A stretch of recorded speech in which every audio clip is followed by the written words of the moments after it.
Joshua Orpin, who plays Connor, and Connor Leslie, who plays Donna. So we are here with part 3, the DC Fandom live stream from DC Comics News. I am the editor-in-chief, Josh Raynor. We are here with the Titans panel. Hope you guys are excited and ready to get into it. And there were so many that I wanted to pick because there are so many great moments along these first 2 seasons. But the one I went with was Dawn taking down the meth lab in the 2nd episode of season 2. What the was that?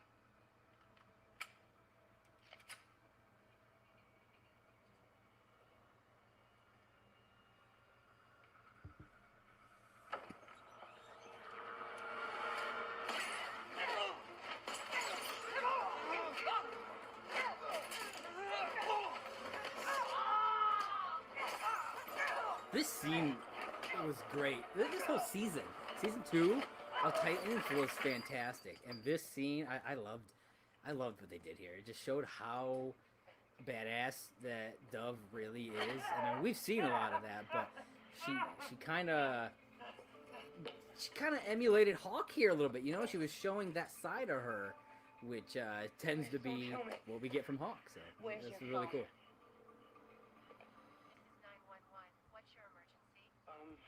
There's a meth lab at 2751 Hollister Lane. It's being run by 3 completed. 3 complete dip. So you better have someone come down and arrest us. Thank you for your time. Such a good scene. Your mother would be very proud. Curious, guys, in the comments, let me know what you thought of season 2 I have to give it up to Orpheus. My Titans. stunt double really does all the work when it comes to having to navigate those wings, because the weight of them just takes you. So you really have to learn how to move with them when you're throwing yourself around. It's a fun challenge. The first fan clip that everyone kind of like came to was Donna breaking out the lasso for the first time. Yes.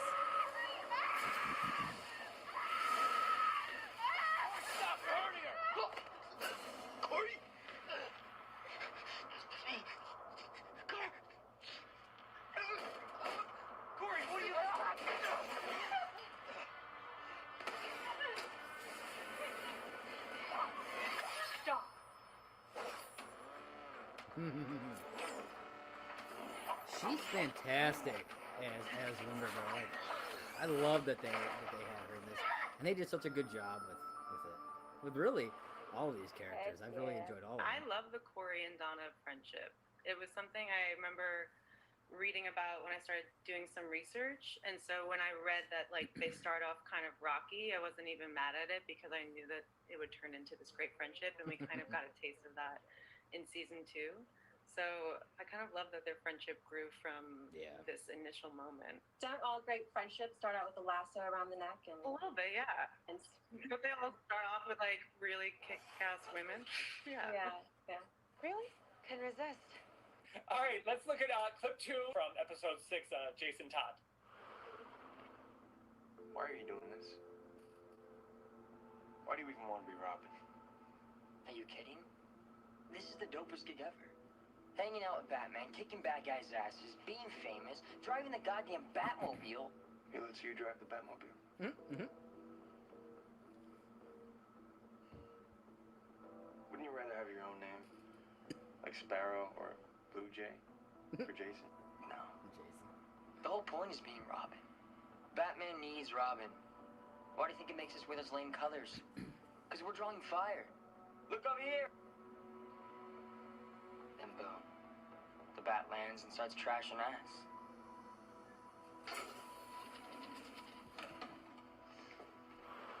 I think that scene describes it perfectly, the brother-stepbrother relationship, you know, and the build between them over the season.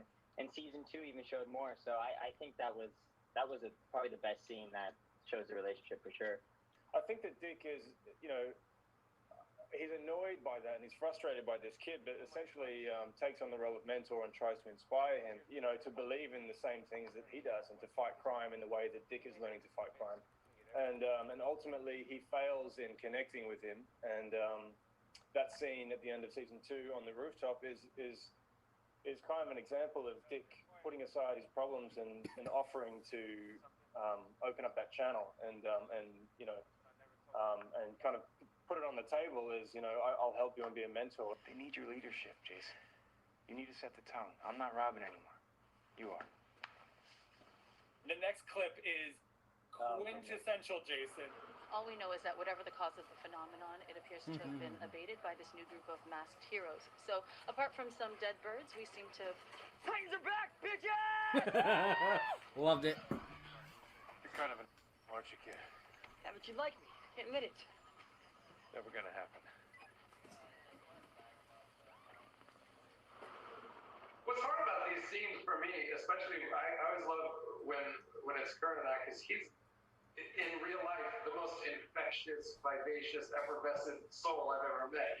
Just so always fun to be around. Just doesn't have to be talking. You're like, Same with you, I'm Alan. to be here with you, and so to always be the one like putting the lid on. I love Alan Richardson. It's actually tough.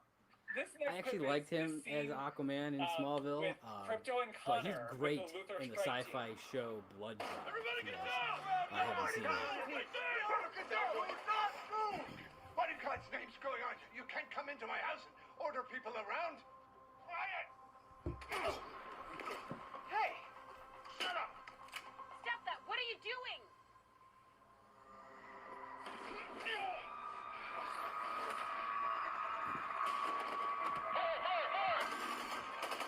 What? No! Stop that!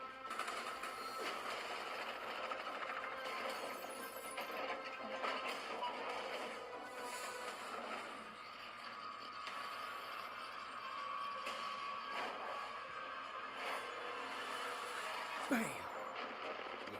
Stand down! God damn it! I said stand down! Crypto was so cool to see how they did this.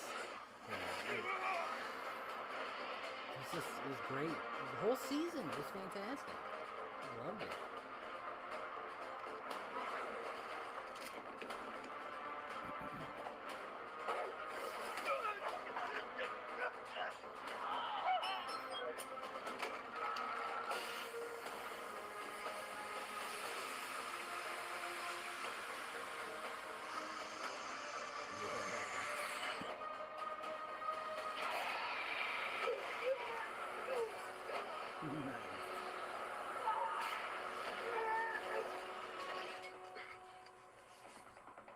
Subject target is firing. This was so cool. Crypto just coming out of nowhere to take that rocket out. So cool. What has been your favorite part of Titans? I mean, let's so be far? real. Like, Crypto is the MVP of that scene and probably of the episode. So whenever you're in a scene with him, like, nothing can go wrong, man. Okay, and then the last clip that we have is from episode 5 Together. Where's Dick? I don't know. Corey? Stand back. Oh yeah, behind me. this is good. It's time to burn.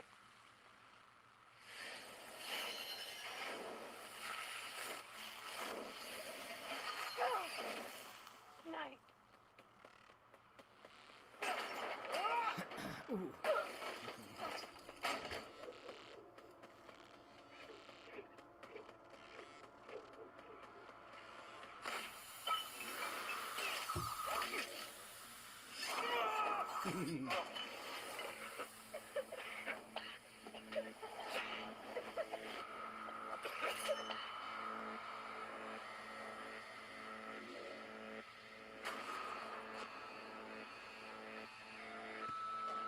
Dick?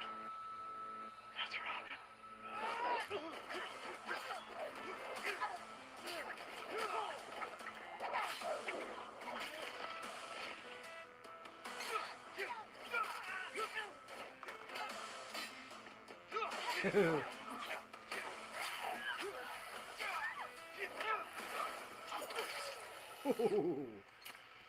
You should put your toys away when you're finished with them.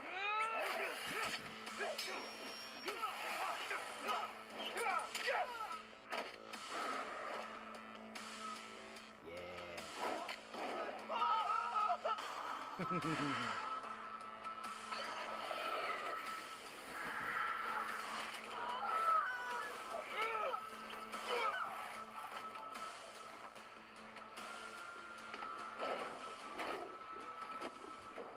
say I'm so happy to see that this scene was voted on by the fans because it was so hard to film. I don't know if you guys remember, but we were filming in went to what that we hotel like 6 times or something. what we were lovingly calling the struggle motel in the middle of the night, and it was freezing. We went there so many times, and yeah, so I'm really glad to see that people responded to this scene. There's a whole lot of work to do and no one to do but me. So let's get started. And Ryan, you had that great episode where we're waiting for Connor to wake up, and you got to just do like the day over and over again. That was a good time. Boris, our like season-long DP, was directing that episode a bit, and it was just a really intimate set than what we usually go through because we were like changing clothes every 5 minutes and going from one set to another. It was just like an entire day of all work and no play makes Gar a dull boy. Just goofing off and like just coming up with new ideas, and like there was so much stuff that didn't make it because of how much stuff we actually shot of Gar in the Titans Tower just being Gar. Damaris, we got a couple tastes of you at the end of last season, but now you're coming in full-fledged. But I'm not completely sold on her being all evil. It's funny you say that because the villain, I think the villain is generally always my favorite character in a lot of movies because there's a reason why.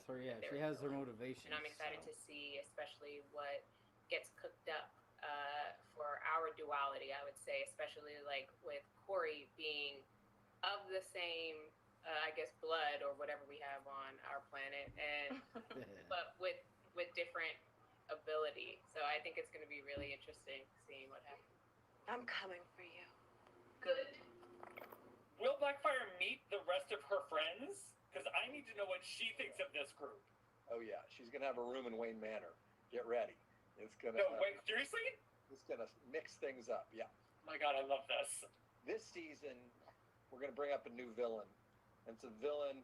If you've watched the show, you know that Jason Todd's had a rough run, and he had a falling out with the Titans, and it didn't end well. And even the Titans, they kind of reunited as a team. Were absent one member at the end, who rode away on a motorcycle, and had a fallout. And there's that African proverb, if something along the lines, the child who is not embraced by the village will burn it down to feel its warmth. And that child comes back in the form of Red Hood. Oh, interesting. Wow. All right, Karen, how do you feel about that? All right. Yeah, I'm very excited. Obviously. I don't know how I feel about it pressure, but I'm ready to take not it on, being linked 100%. to his death, unless it I'm will be, very and they're just not excited. I've been telling. wanting this for a while now. So the big change is our team goes to Gotham, and there's a whole new set of challenges that wait for us in Gotham. Gotham is filled with iconic characters. Who can you tell us that we might meet along the way? Oh well, we've got a big one coming up in Dr. Jonathan Crane. Ooh, nice. Also known as Scarecrow. Yeah. And we have another, classic character in canon named Barbara Gordon. Really? Commissioner Barbara Gordon. We've got two, of the second gen coming up. There was originally Batman and Jim Gordon, and now we have Nightwing and Barbara Gordon trying to kind of deal with the mistakes of their parents, and it turns out a lot more difficult than anybody thought. Cannot wait to see what comes up in season 3. I want to thank you. Barbara all. Gordon, huh? Congratulations on an awesome run so far. Thank you. Thank you so much.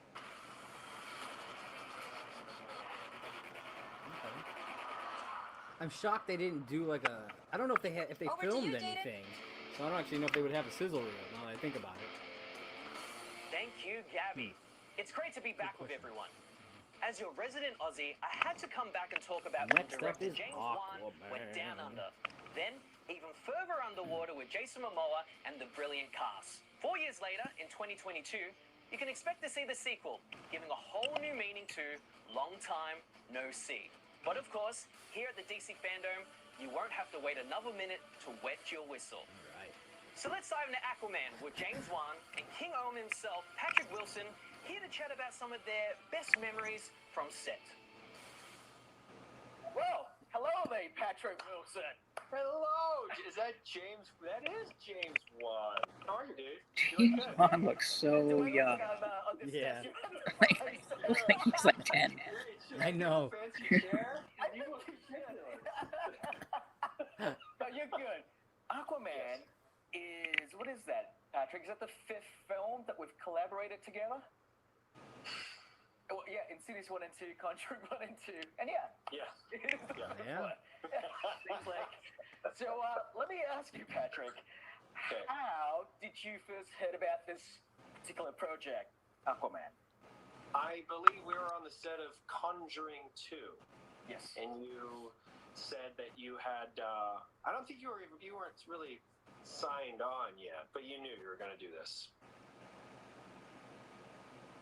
project, right? Floated it out there about Ocean Master, right? Or maybe it was through a text, and then we spoke the next day or something.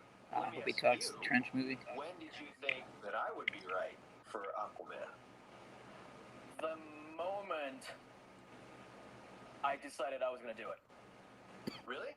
Yeah, That's very awesome. early on. I'm like, we know that Momoa was already on board, and I felt like the only other guy that could go up against Jason that, at least to the level that I need him to step up to, was yourself.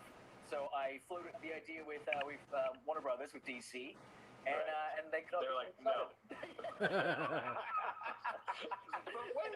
No, they were very supportive from day one.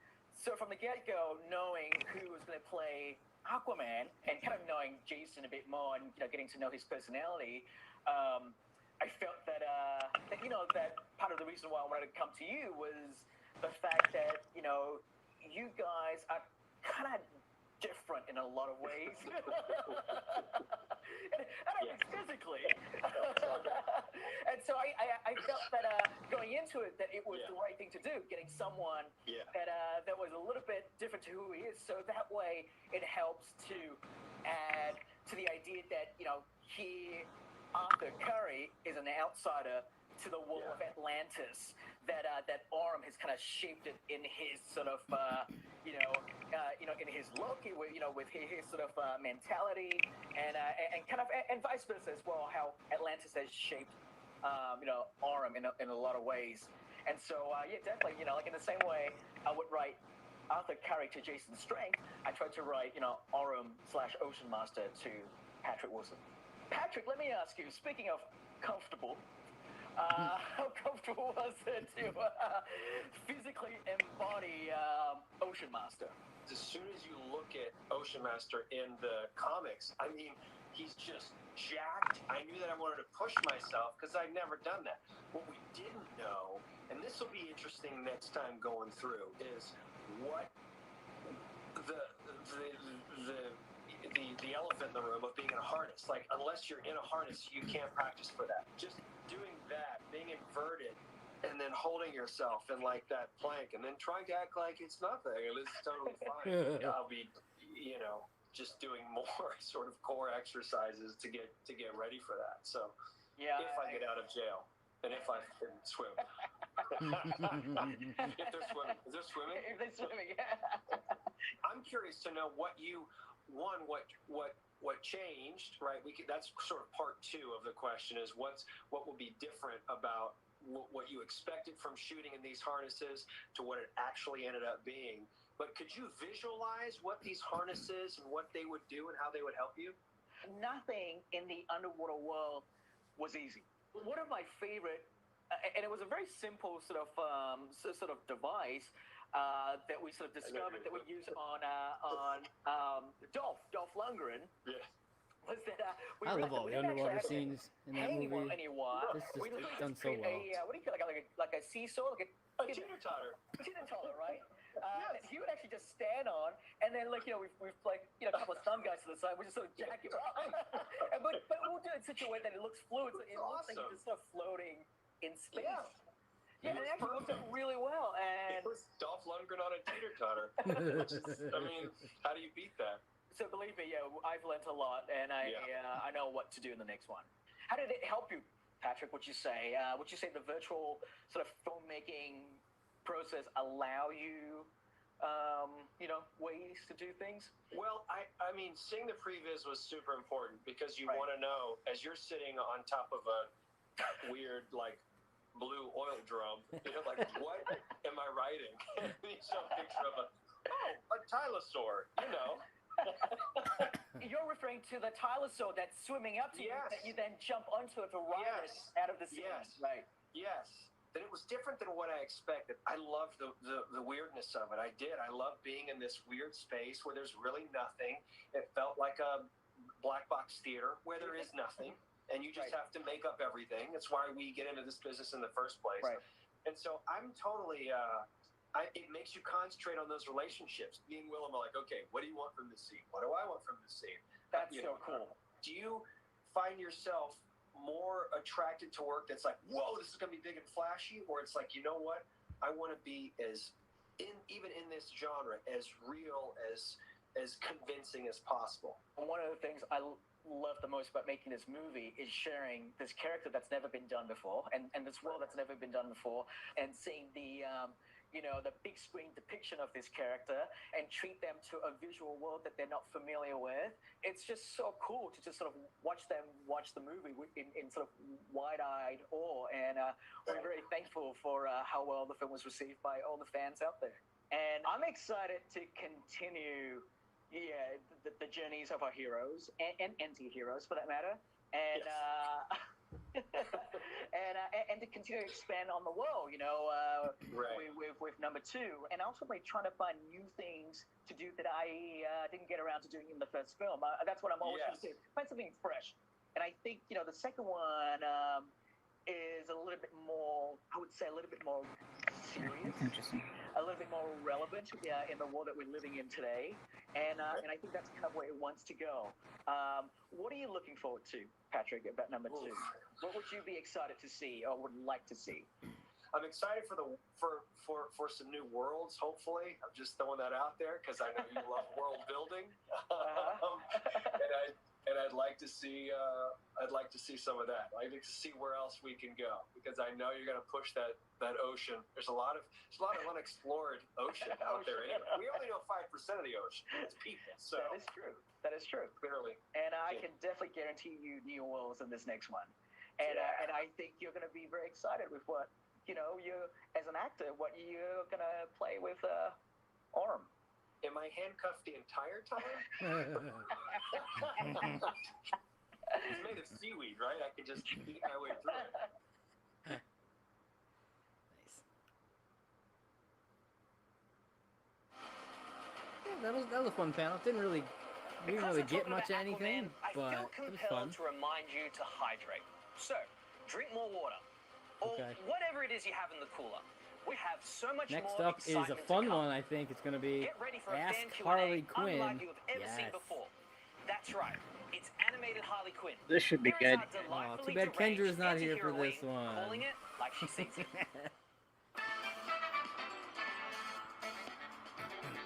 Hey everyone, what's up? Harley Quinn here, ready to answer some questions from social media. Ready? I love this show. What would you say is the hardest part of starting your own criminal empire? Probably deciding where to go for lunch. Everybody just sits around just like tossing out ideas. Someone says Chipotle and everybody's like, we had Chipotle like 3 days ago. And then someone says a place that gets everyone excited. And then we call and find out they don't deliver. And then someone says Chipotle again. It's just such a pain in the ass. I love her mask just hanging over there. Will the series have a 3rd season? Please say yes to me. I need it. I love Harley and the show. I mean, I hope so. It's probably up to some dickhead executive that has a personal trainer who says the word core a lot. In which case, hi, Mr. Executive. Did you know the show is super cheap to make and I play well internationally because I'm hyper violent? Okay, next question. Which TV show would Harley probably love? Well, Robert Espinoza. I don't watch a lot of TV, but I do love the many offerings available on HBO Max. Between the beloved classic TV series offered in the massive Warner Brothers film library, it's crazy. I love the zoom in as she says Next question is it. from Adrian. Do you have any advice on how to get a girlfriend? Oh, Adrian, have you tried jerking off? It's not as good as the girlfriend, but people seem to love it. Oh my Next God. question is from Oh. Brant with a D. You spell your name Brant with a D? Oh. It's really lame. Okay. Harley, out of Batman's many Robins, which one is your favorite? I guess Red Robin. Takes balls to name yourself after a national chain of burger restaurants. I mean, I like burgers, so let's just go with him. Look, it's not Oh my God, science, this is it's Russia. great. From Sharjeel Mogul. Mary Kill. Wonder Woman, Superman, Batman. Oh, Wonder Woman. Kill the two dudes after I torture the out of them and make them fight each other until they're referencing their mothers. Mary Ivy. What? This is my Q&A, okay? I don't have to play by the rules. Last. Oh my God, this is amazing. Another question from Keegan Sandlin. Would you ever consider opening up a tattoo parlor? The tattoo parlor idea is interesting if I ever wanted to go legit. Or a tattoo removal clinic. You know, my ex had some pretty regrettable tats. He paid a lot of money to have. You know what I'm talking about. All right, we got another question from Gaz. No, I'm f***ing serious. That's this person's name. Question. What music would Harley have on a playlist to listen to while fighting a load of goons in a circus funhouse? Usually when I'm in these melee situations, the voices in my head are singing an a cappella version of the theme song to Seinfeld. You know, I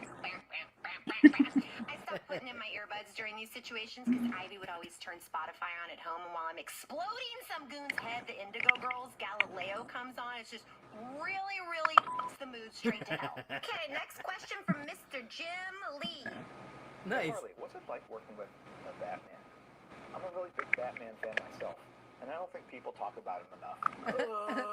Batman is a pain in my ass, okay? He is a total diva, especially for being like, hello, 18th on the call sheet, plus his day rate is astronomical, and if you ever say anything about it, he's all, I keep the lights on at Warner Brothers, which is a bullshit, because we all know that's still Friends and Big Bang Theory. That's your questions. All right, last but not least, we got a question from Ruchi Bhatia. Advice to all the girls on how to be more confident and badass like Harley. First thing you do is take all the and throw them out the window. You don't want those weighing down your confidence. Who gives a what others think of you? Okay, nerds, I've had a ball, but guess what? I gotta go. Bye! Oh man, that was so Yeah. good. Yeah. That was better than I thought it was gonna be. Yeah. Language. I guess we should Thought he expect would throw in a Big Bang Theory reference there. Yeah. Now, I was let's waiting welcome for these that. three I was ladies like, come who on, are she's gotta. Who will keep it clean and classy. All right, With the next up upcoming is release the of Wonder Woman 80th 1984, celebration. they and we I'm have interested reason in to this one celebrate. simply because it's I'll only let these wonderful 5 women minutes, be so I'm honest. curious, like, Patty, what Gal, will it all Linda? actually be? So It's I all really you. don't know what it's gonna be. So here we go. Hi, everybody. Well, there's one more exciting detail that we're so thrilled to be here to talk about, which is it turns out next year is Wonder Woman's 80th anniversary. 80th anniversary, if you can believe that. She's been changing the world for 80 years. So there's 2 people who you cannot have this celebration without. Our current Wonder Woman, the one and only Gal Gadot, the best, and the legend, the inspiration, and the reason that we're all here, the person who brought Wonder Woman alive in our hearts and modeled on fire, Linda Carter. Yay! To be with you guys. What a special moment. 80 years. Isn't that amazing? Unbelievable, amazing. And it's crazy to think that only, three years ago, the first feature Wonder Woman was released. It's insane. Crazy. It's crazy that it would take so long. I know why. Find the right one. I was going to say it's because I had a very also big shoes to fill. Linda's very hard to replace and to be the new Wonder Woman, but there couldn't They be tried two, and failed it's funny how before, there couldn't so. be 2 more real Wonder Women in the world to play that role, and it's unbelievably unusual for both of you to be so magical playing this role. So I'm so happy to be here with you because this character has meant so much to me since the first day I ever heard about her. And like you guys have brought it to life for so many, and I'm so excited. Like next year, there's going to be a whole slew of things that DC Comics is doing and that Warner Brothers is doing to celebrate Wonder Woman's 80th anniversary. Yeah, Wonder Woman inspires us, and our collective love for this character has endured for 80 years.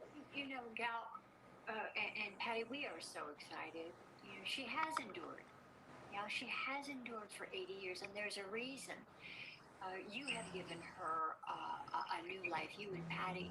And when One thing we I've put learned her, during this during fandom, my era on Linda television, loves Gal Gadot.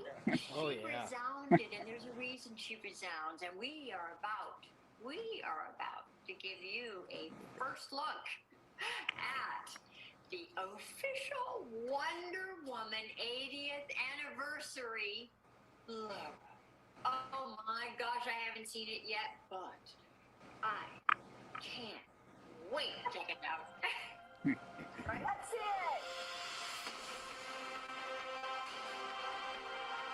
That's cool. I like that. Happy birthday, Wonder Woman. You don't look a Yeah, day yeah. over 29. Also, Essentially there's just- a few it more was 80th essentially just an birthdays to celebrate announcement this year, including That's really how it Joker, was. Flash, and Catwoman, to name a few. Happy birthday. Here's to another 80. Next Now, is the over to you, Tomorrow's Gina. Superheroes with Jim Lee. It's the Hello, my Asian fellow DC superhero, fans. My or name is Asian Gino artists and writers. I'm not just one of your Google hosts for today. I'm actually also a mega DC fan 365 days a year. So I just really wanted to take this time to say thank you to Warner Brothers and, of course, to DC for creating DC FANDOME. It gave us something to look forward to this entire year, and now we're finally here. Now, one of the creative geniuses behind this incredibly cool experience that brings us together today is he's kind of on my eye of all-time cool people, but he's also on the list of really cool people in entertainment because he makes it his mission to include Asian talent from around the globe in the DC community of artists, writers, and a whole lot more. And just a little bit of trivia, everything that you see around you was actually created by him as well. So I can actually say it, I'm standing on a Jim Lee creation. Now, Jim Lee, as you know, is a world-renowned comic artist, as well as a writer, editor, and the chief creative officer and publisher of DC. And everything that you see around me, once again, is a Jim Lee creation. Now, let's drop in on a conversation that he's having with the founder of Gold House. Now, Gold House, if you don't know what that is, well, you're about to find out.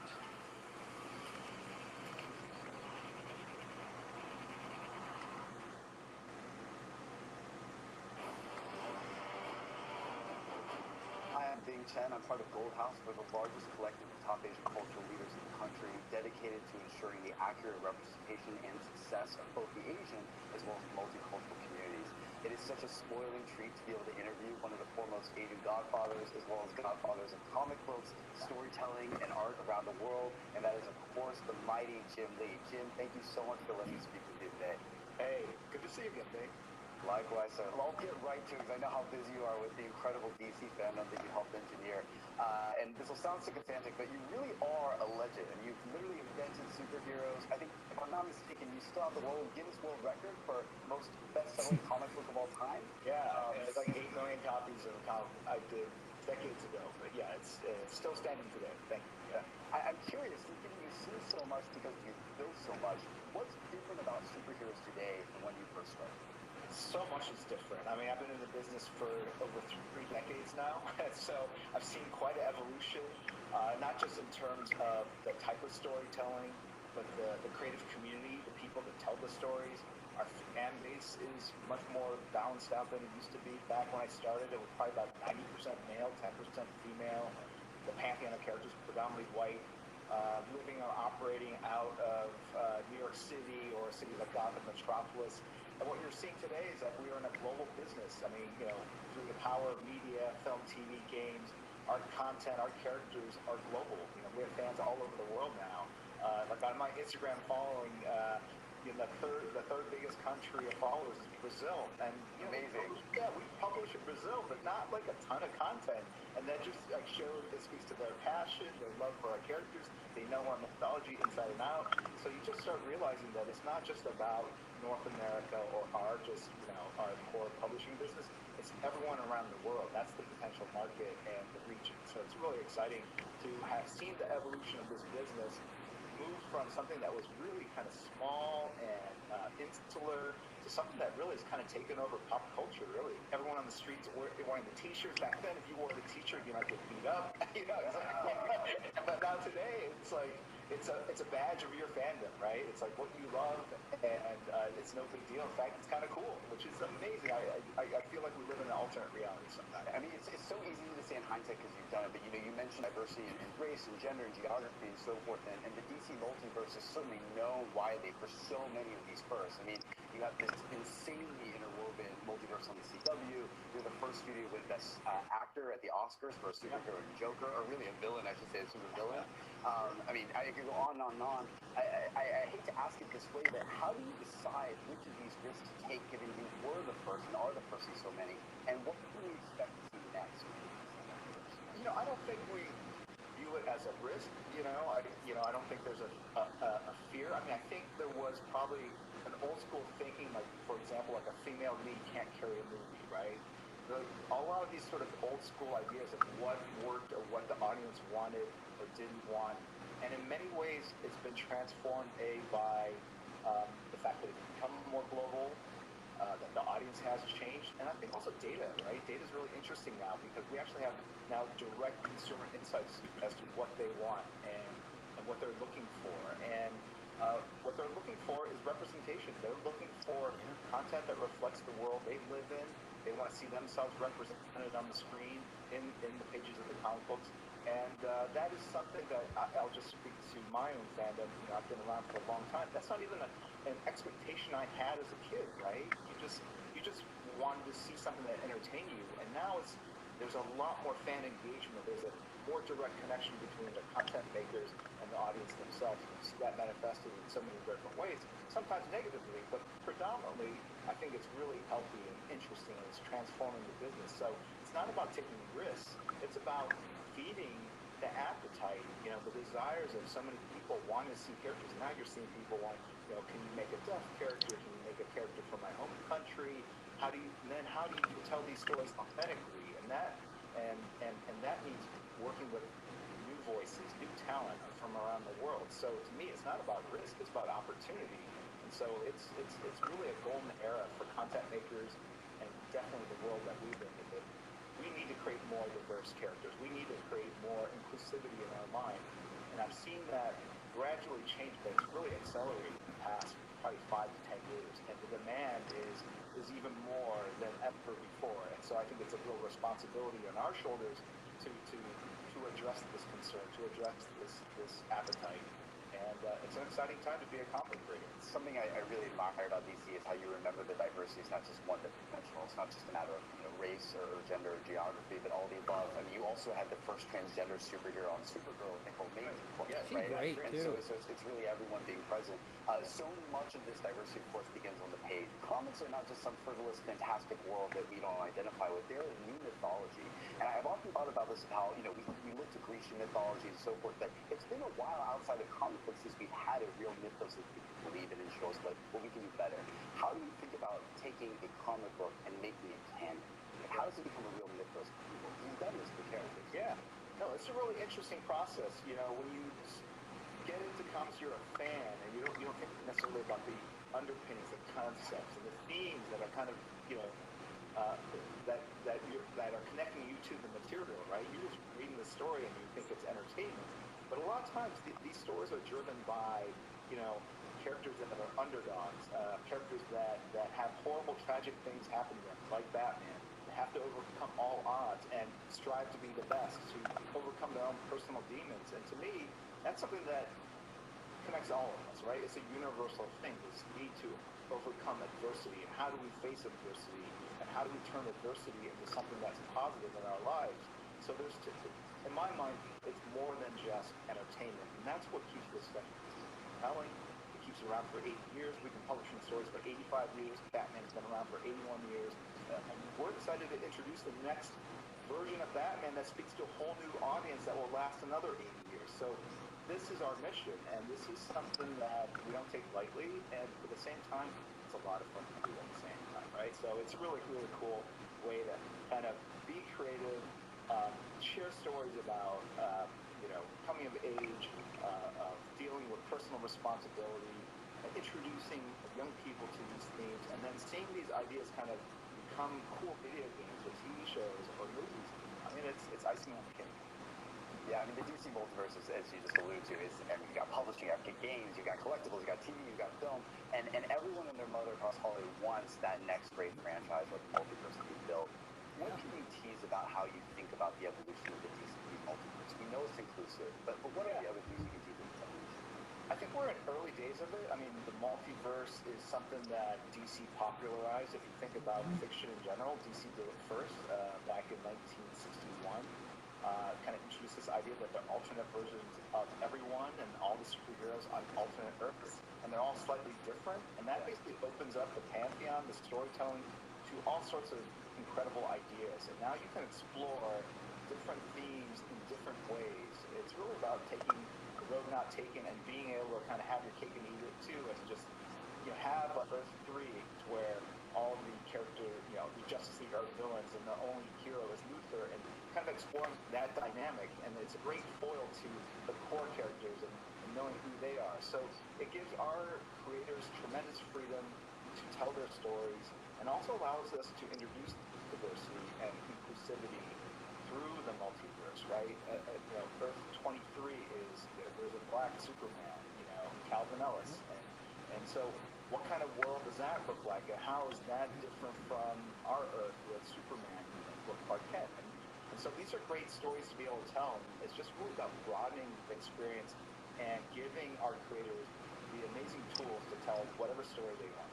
What's the most exciting set of developments for you in comic books right now? Right now, publishing, we launched a young adult, young reader program just last April. I mean, we've worked on it for years prior, but this is the a majority huge of opportunity for us. these young It's one of the adults fastest growing segments of the book audience, really good and stuff. it's a predominantly different audience than by our core comic book line. It's more female. It's definitely younger. They want to see the heroes reflected in different ways that speak to them, the issues that they're facing, coming of age type stories. We kind of lost sight of that 8 to 10-year-old readers, and now we're actually addressing that and creating content for them again. And that's very exciting for us, because you need that young generation to keep feeding sort of this broad spectrum of readers that you have. So that's been a really exciting initiative for us. Beyond the young reader program, we also shared in a previous panel during Fandome that we have acclaimed legendary writer John Ridley coming on board. John Ridley won an Oscar. He is a huge comic book fan, and he's actually going to come on board in 2021 in January and do a 4-part miniseries introducing a new Black Batman. And the question is, who is this Batman? And there's a cool backstory to it, has deep implications and impact on the future of the mythology. It is really an interesting take that's driven by his own personal relationship with his 2 sons. It is a really, really cool story, and we're excited to kind of show that anyone can kind of be Batman, and that's kind of part of the story. Is like, we know who these heroes are, and we know what their core values, what they stand for. If you think about it that way, we can all identify with it. And I think as we drive forward with this mythology, I think we have to look beyond just what has been established and look to other ways of really kind of updating and contemporizing the mythology. And that really is kind of our core mission, is like looking at these assets, and they've been around for a long time. They've been around for 85 years, well, publishing for 85 years, Batman 81 years. How do we keep this interesting and fresh? And this is the kind of creative work that I love being involved in, and having someone like John who has I'm actually really excited for that series. Pull off a story that's really meaningful and is going to impact the rest of the DC universe is something that is going to be huge for us next year. Yeah, I mean, serious kudos to y'all, though, because as you know, it's a reflection of our times of how do you hold on to some forms of legacy, but how do you be brave and smart and forward-looking enough to reflect today as well? And it's sometimes harder than it seems to balance the two. So, no, I can't wait for that. Yeah. last question is cheesy, but we have to ask for those who don't know. Okay. Who across the pantheon of your multiverse are your favorite superhero and why? Yeah, when I was a kid growing up, I liked the real oddball characters just because they're so unusual.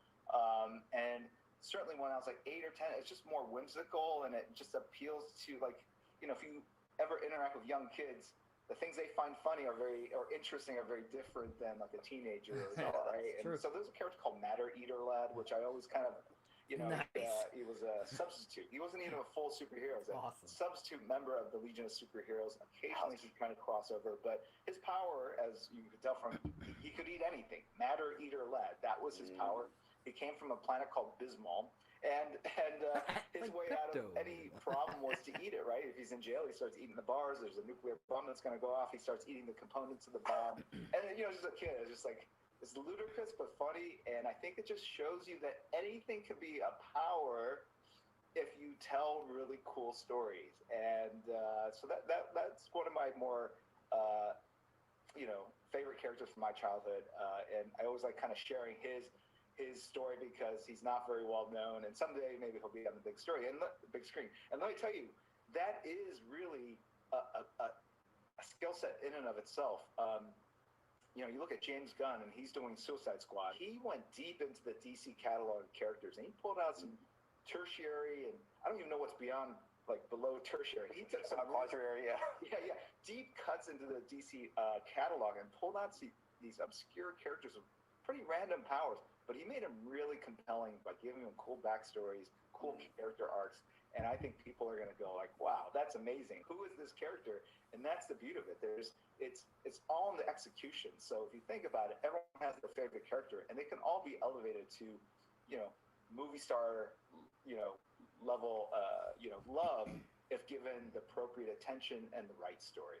Right. And especially with their platform. I was just going to say thank you for sharing your superhero with us. I wish the wonderful people of LA could be on that diet and make everything, just eat everything and make it demolished. But and then that's the thing. He never like, he doesn't gain weight. He's not skinny. He's able to consume anything. I don't know where it goes. And you know, that's an interesting story. What is in his digestive system that allows him to exactly, a lot of fiber. I don't know. Those are some dirty words for this city. Well, Jim, thank you so much for spending time with us, and congratulations on today and all the insane announcements. Again, like as a nephew, as a fan, it's just such a treat. So thanks so much again for spending the time. All right, thank you, Big Nose. Not a whole lot of talk about Superman for this whole thing. Been very Batman-centric. Huh. Guess I just don't have much going on with him. I don't know. Next up is Shazam, I believe. Yes. This was an amazing, very cool, unique experience. I actually worked off of a lot of the creativity of other people within DC and Warner Brothers who basically came up with the overall map for DC Fandome, right? The center Hall of Heroes Island, and then the 5 different islands that I'll kind be honest, of I'm a little bummed that we didn't get to experience it as its initial plan, I guess. Auditorium behind to it. just be able to kind of like be bouncing between all these things like you're at a real con.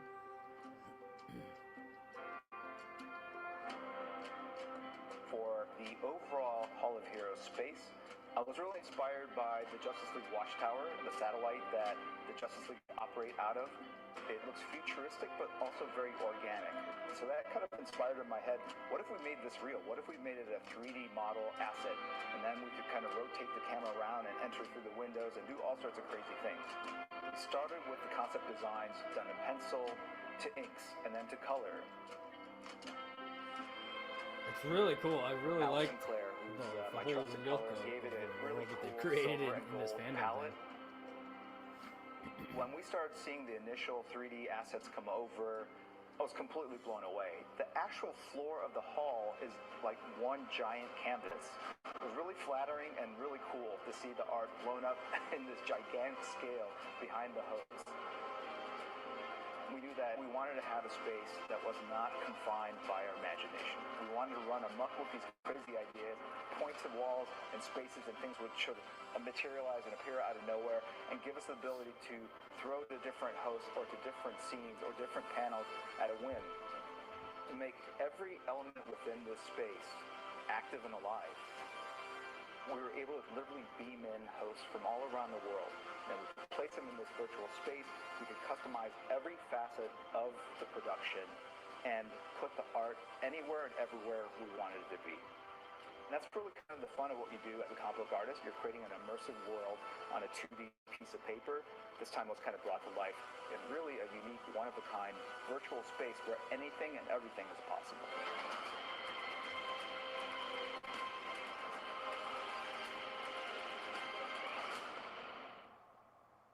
It's time to go back to you guys, the fans, for more questions. Now, this fan might look familiar to some of you guys.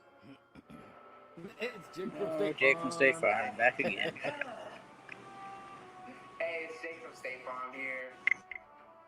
The Amazons really inspire me, so I just decided to train myself to be a warrior. Do you have any tips? Yeah, well, you definitely need strength and drive and discipline and coordination, kindness and courage. That's a starting list. Oh, check, yeah. And if I want to try to compete in the Amazon games, just checking, it's still all Amazons on the Mascara, right? Yeah, I don't think it's going to happen for you. But keep up with the training. You never know. Okay. Maybe I could just like be there to give a helping hand or some water, maybe a towel, throw a sword. If they drop it, maybe. That's okay. a no. Okay. All right. Cool.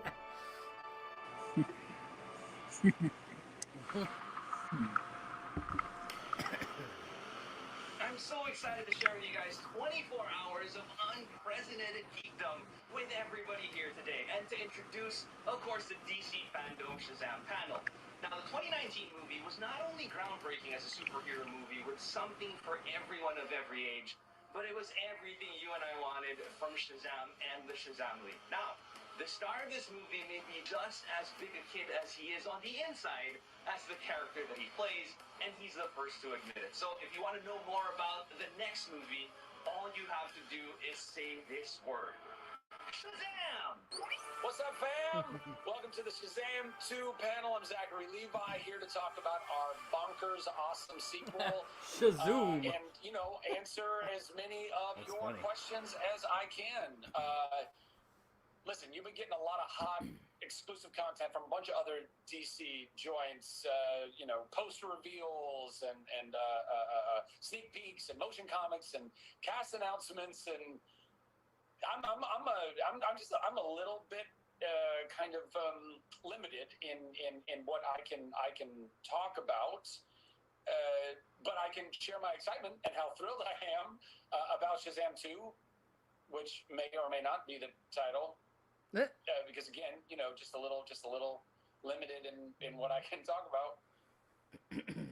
Let's just get to your questions. I think that's probably let's do that. That's a good idea. Just gonna get to my iPad over here and let's just dive in here. From Nora in Canada. What's up, eh? Will there be a DC cameo in this movie? Nora, that is an awesome question that I unfortunately I don't really have an answer for, because again, ever so slightly hamstrung in what I can reveal. I feel like is that what all of these questions are going to be? Yeah, it's like, what can he say? Yeah. It's like, I can't talk about them. yeah, it's going to be a lot of, well, can't answer that, can't answer that. I don't really have an answer. I can't actually, look, ultimately, as you've probably picked up on, I can't say about, I'm sorry, squat. Can I say Please do not. Squat. Listen, you're smart people, right? I mean, we all know these panels are just ridiculous clown shows where they trot out a bunch of actors to sell something out of nothing. So the real question is, how am I, Zachary Levi, supposed to fill 6 minutes alone without squat? Well, the answer is, boom! Hi. Making good. Hey, Faith.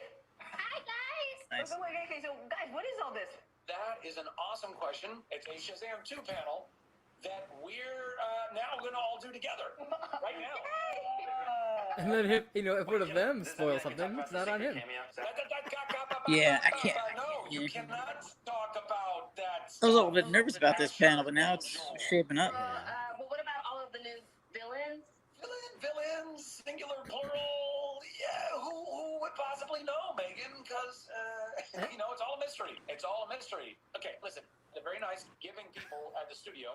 They won't really let us say much about our movie, but here we are, nonetheless, trying to provide the fans here with some exclusive content. I can draw a poster for our new movie. Yeah, that's super cute, Faith. Why don't you knock yourself out? I'm pretty talented. You're super talented. Absolutely. I think you're going to do a bang-up job, whatever you... Please tell me there's a spoiler on it. Zach, what do you think you're drinking? Blue Stubbs protein shake? As a matter of fact, Jack, it is. Checks in the mail. Yeah, no, thanks for asking. This is the salted vanilla caramel protein. Oh, Listen. Dwayne "The Rock" Johnson gets his tequila. Jason Momoa gets, his water in a can. Look, I'm not trying to get you drunk, and I'm not trying to say something you can get out of a pond, okay? I'm trying to improve lives. Okay, guys. I feel like we've gotten a little bit off topic, so I have an idea. Since we can't say anything about, the actual movie, why don't you, the fans out there, tell us what you would want to see in Shazam 2? a new member should join the Shazam family. Should probably be a unicorn. I'm sorry, what? Oh, totally. And we should give them rocket packs so they can fly with our characters. Okay, yeah, that's all usable. Well, Zach, is there time for us to maybe get, CGI'd into the Justice League Snyder Cut, possibly? Maybe? No? Yeah? Ooh, sure. Me likey. Thinking way outside the box. I don't know if this is the right time to drop this on y'all, but I've been working on a little kind of Zach cut of my own from our first Shazam movie. I just boosted the energy a bit, brightened up the color palette. Sorry, you recut my movie? David Sandberg, our illustrious director. Hi, how are you? Hey, finish the poster.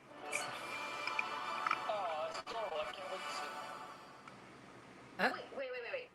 Faith, is that Sinbad comedian? Hang on, somebody's trying to call in here. Maybe that's Adam. Oh, it's Sinbad. Look at that. It looks like you.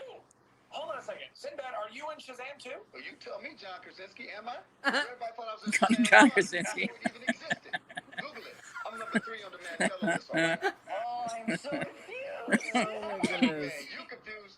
You try to live in a world with everybody. I mean, everybody. I mean, my family. Everybody thinks you started a film called Shazam when it didn't exist. Wait. Do you mean Shazam? No. People think I started in that one too. Shazam, Kazam, all the Kazams. I'm relegated to the false memories of a tired generation, man. I'm here right now to rectify that situation once and for all with a big prominent role in Shazam 2. Thank you very much. I'm not so sure that you can just demand that. I got range, man. I can play like anything. I can play like good guy, bad guy. I can play Shazam the trainer. And great news, David. Already started working out for the movie. Check this out, man. I'm gonna look so good. I'll even do nude scenes. Little booty, not a lot. Little booty, not a lot. Hey guys, sorry. What the heck, dude? Where have you been? Things have been getting crazy in here. I clicked the wrong link. The plot for Kazam 2's it's crazy, by the way. Yeah, I know, man. I'm gonna be in that one too. Isn't bad? Okay, guys. Fury of the There you Gods. go. Nice. Title of our movie? Shazam Theory of the Gods? For real? That's the title? Yes. Nice. Yeah. That's a nice reveal. Exclusive content! Starring Sinbad, finally. Now I kind of hope Sinbad is in this movie. Well, I guess Yeah. I don't have much to say. Except the friggin' title, guys! You got the title! Yay! Now our fans are flying high with some incredible costumes. So let's take a look at some of the best of fan hero cosplay.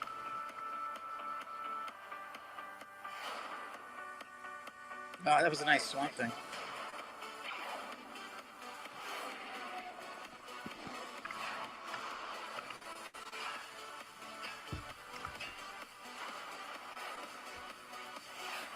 Man, I see that some of these were taken at New York Comic Con, and it makes me so sad. Yeah. That it's not going to be next year. Like, oh man. The next one is the Wonder Woman 84 cast plays Werewolf 1984. Yeah. I'm pretty excited for it. Should be fun. Yeah, you guys were saying like I've never seen this game before, so that should be Yeah. fun because I've never really heard of it. I feel like it's probably gonna exposed this game to a lot of people who've never heard of it, Yeah. really. So. Now, for a special treat, the cast of Wonder Woman 1984 is here to play one of their favorite games from set, Werewolf. Our game today, Werewolf 1984, has a DC twist. At night, scheming villains work to capture unsuspecting civilians. A superhero tries to save the day, and a detective works to discover who the bad guys are. The catch is, our players don't know who has which role, and they have to figure it out Interesting. before the villains win. All right. Let's see what happens. I dig that as a twist. Welcome everyone to the first ever game of Werewolf 1984. I love A that it wonderful looks like a game filled comic with book, like laughs, got panels and deceit, stuff like comic. and That's cool. elimination. Was that a howl? Was that a howl? Trying to get the moral Get here. the feel of it. Exactly. So let's jump right into the game. It is a beautiful summer night in the 1980s. Man, they really did a good job of getting all the cast members of all of these movies and TV shows to participate. Except for Jason Momoa. Yeah, yeah. He's the only one, really. In their hands, and some tab colas for those. He's probably busy throwing axes or Glamorous, dreamy Yeah. music is playing. But yeah, I Everyone mean, is like, having an amazing huge time. panels of people. However, Yeah. Like, unbeknownst I to the feel like guests, there even are when you some go to villains cons, sometimes you don't get some of this you. many. So everyone, You know? please close Yeah. your eyes and let the night begin. All right.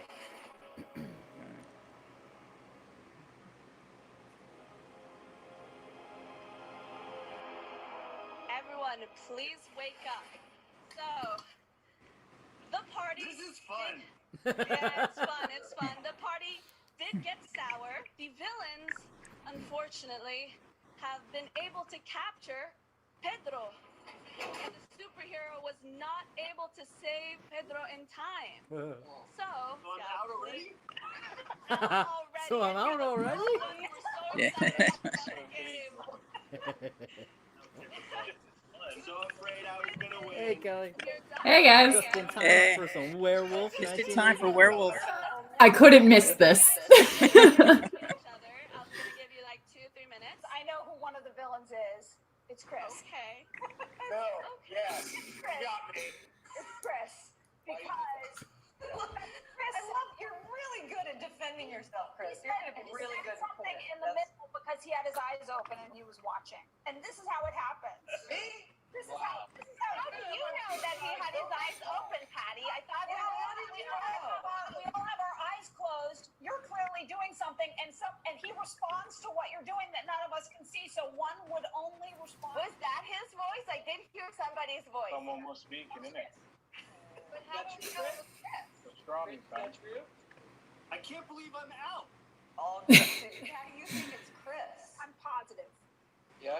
I don't want Chris to leave the game, but that sounded just like Chris, and whoever it was accidentally talked in the middle of their interaction with Fiona. So they had to have It is interesting that Patty, Patty is Chris, you were the first person to talk, so maybe you have something to hide because that does protest too much. It was a man's voice, and how do you know it was Chris? I've played this game many times, and I'm telling you, I'm surprised you all did. If all of us have our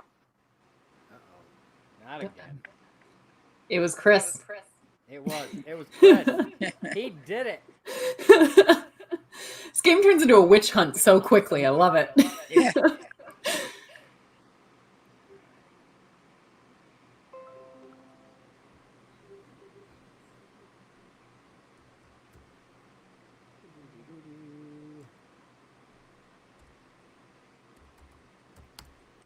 This has happened literally once every stream. Is it right after I get on every time? It's me, somehow.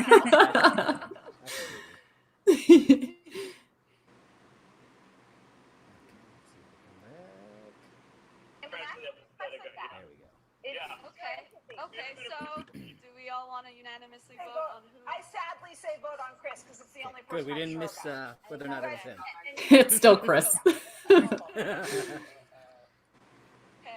votes for Chris. Jesse, you're voting for yourself, Chris? Oh. Okay. I think it's Gal. She hasn't said a word. Yeah. 1, 2, 3. And who wants Patty? Jesse. Twice. That's literally they are straight up anarchists. He is. Look at Jesse. Listen. It's the same way I play poker. And the only one who has gotten 5 votes is Chris. So unfortunately, Chris, you are voted out. Do you want to reveal who you are to the public? I'm a sandwich-eating villain. Oh, so let's jump into round 2. The night creeps up again. Everyone, please close your eyes.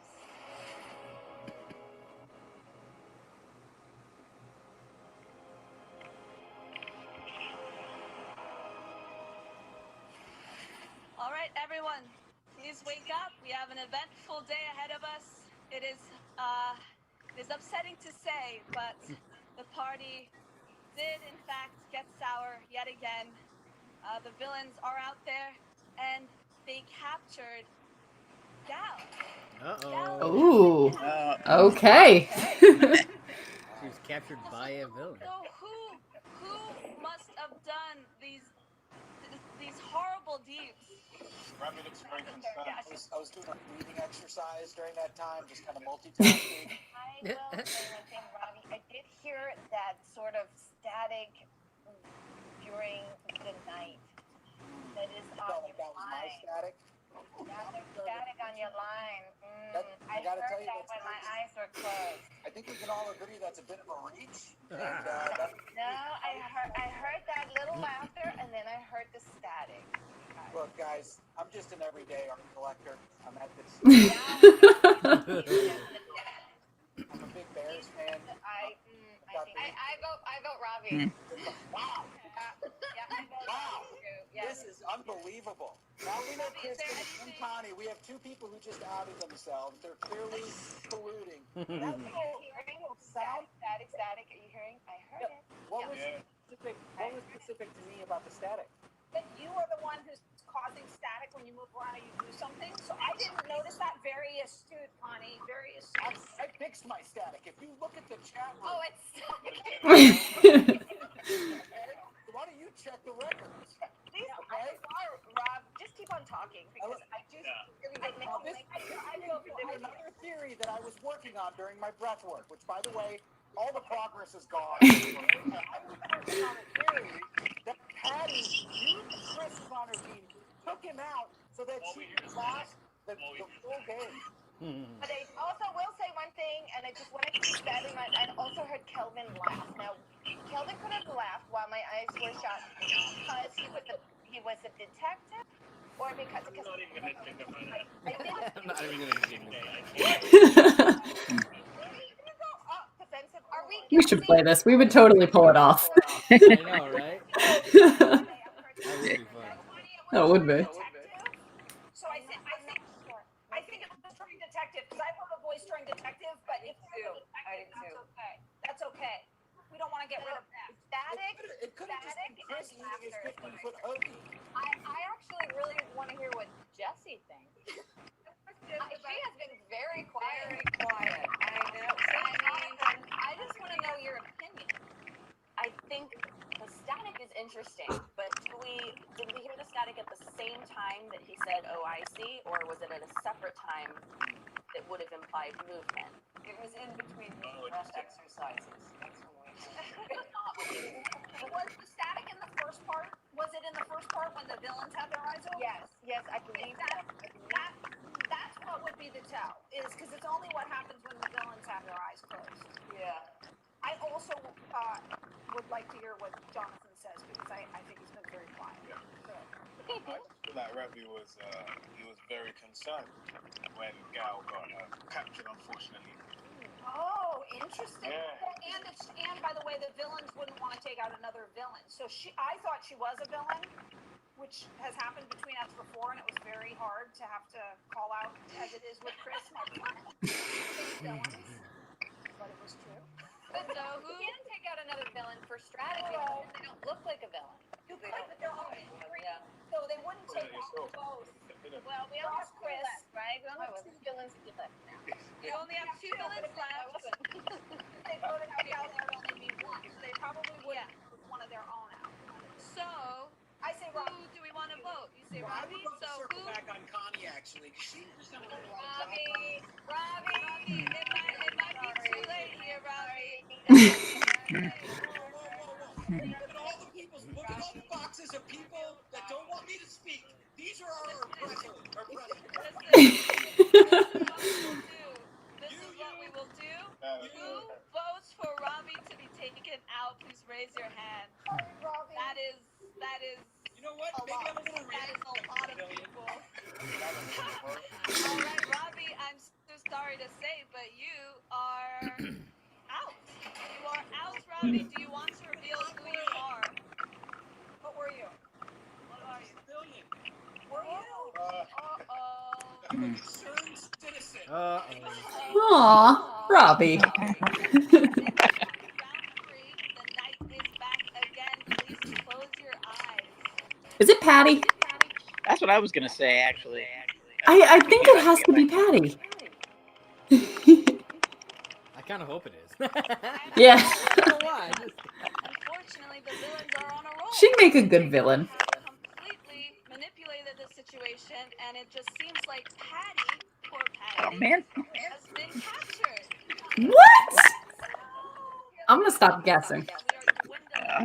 I'm gonna stop guessing because every time I do. Gal, Patty. It's Okay. crazy. If we just voted Robbie out, What about that guy? He hasn't said anything. we all felt Bottom right? But Gal, you did not look surprised that he was a civilian. So I feel like you knew because you have your eyes open. Gal's captured. No, I voted him out. Never mind. Okay, there was one superhero there. We are 6 left, okay? 1 superhero, 1 detective, 2 villains. That means that 2 of us that are left here are civilians. But who knows that the others eliminated? that are not superhero and are not detective are villains. So Civilians, 2 villains. Is what you're saying. 2 civilians, 2 villains, and 1 superhero and 1 detective right here. They can't know that. Yes, it's on. What do you guys All right. Get another guess out.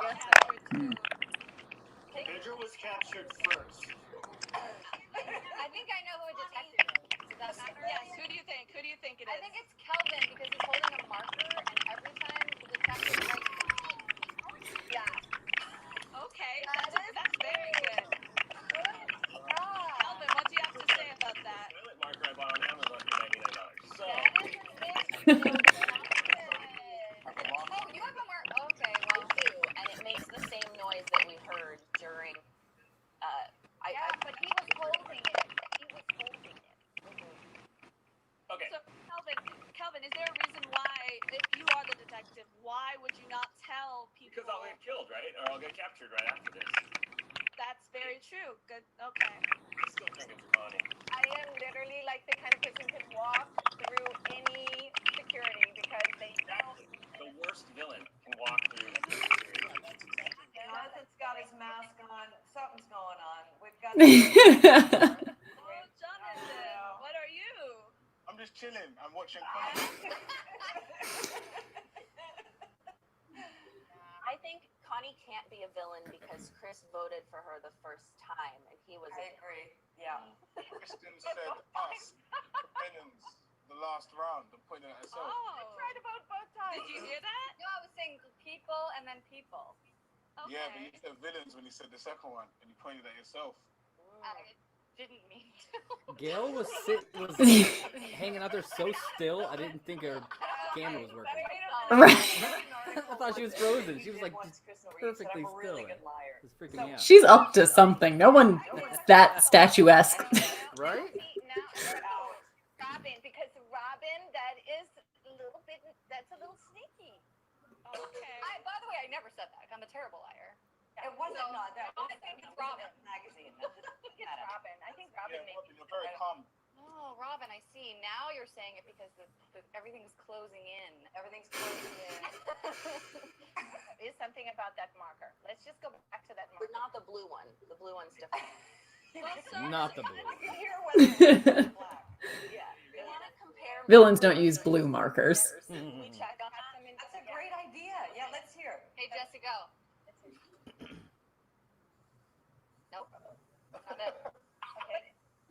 was during the detective. You don't want to vote all the detective. Yeah, you don't. That's one bad thing. So basically, unless you're a villain. All right. So are we down to vote? Let's do some voting. So from what I was understanding, Robin. American Idol. Robin was the villain. Does it? Who wants to vote for but that? I'm not sure anymore. I'm voting Robin. You're voting Robin? Anyone else? Anyone else? Okay, no one. Who's voting for Kelvin? No one? Okay. Connie? Anyone voting for Connie? Okay. Just for the fun of it, anyone voting Jonathan? No? And Jesse? Jonathan, I'll do it. Come on, somebody back me up here. There's got to be somebody who believes that Jonathan could be like. Come on, Jesse. Just give it up. Just help me out. Connie, I think it's time. I think you got voted out. Connie. Unfortunately, she was the civilian. I will confirm that. Ooh. The numbers are going down. So we have 2 villains on the board currently, and we have 3 civilians, including superhero and detective. All right. So let's jump into the next round, round 4. Everyone, please close your eyes. It's true. Everyone, wake up. Seems that the villains are back at it again, and they were able to successfully capture someone. Kristen. Does no one in this town have a security system? Like, jeez. So who could we assume did that?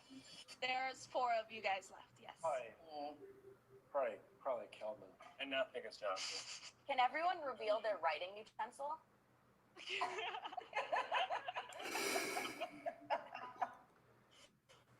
That is a teacup. I think it's. So who was the detective?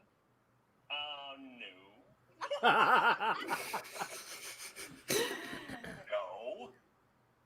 You think Jonathan, do you have anything to say to defend your case? Do you know any information? Are you guessing anyone? I'm innocent. You don't need to defend yourself? No. No? Okay. These guys will put themselves in a circle, the villain. I'm gonna guess him now.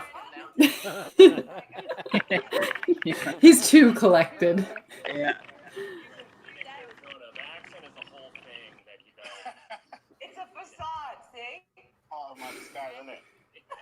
Okay. Robin was trying to vote out Kristen as the villain, and we've now revealed that Kristen was not a villain. Wait, who else voted for Connie? Is it Kelvin? Did Kelvin vote for Connie? Yeah. All right. A little hesitant there to give up that information. So everyone is sure that Kelvin is the detective. Is it true? Is it false? We don't know, but we are sure. So it's between Kristen, Jesse, and Kelvin? And Jonathan? No, it's between Jesse, Jonathan, and Kelvin. And you. And Robin. I keep going back to Jonathan. Sorry. Jonathan. God bless you. I don't know why. I don't know how you can. How could you do me like that, man? I don't know why. Quiet, insular thought thing. Oh, who would we like to vote out? Let's do a vote for Jonathan. Who's voting for Jonathan? Okay, we got 2. Jesse, 3. Well, I don't even think we can vote for anyone else.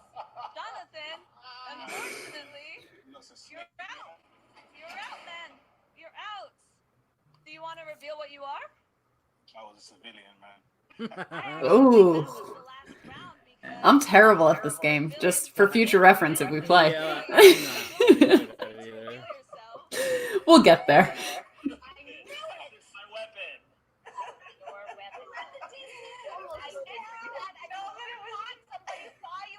Bottom right.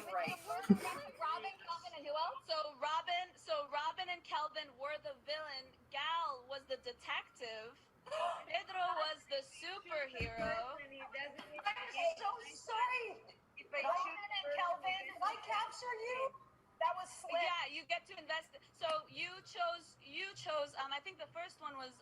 Pedro, you chose to. Yes, and I said that he wasn't the villain. I didn't want him out of the game. Yeah, well, he wasn't a villain, so I told you that no, he was not a villain. But he got captured, and he should have saved himself. Because if he saved himself, then he wouldn't have been captured. Pedro, yes, you were like. Instead, I saved Robin. But he didn't. I feel like I know we're not gonna do that, but I feel like now we need to start to play the I know.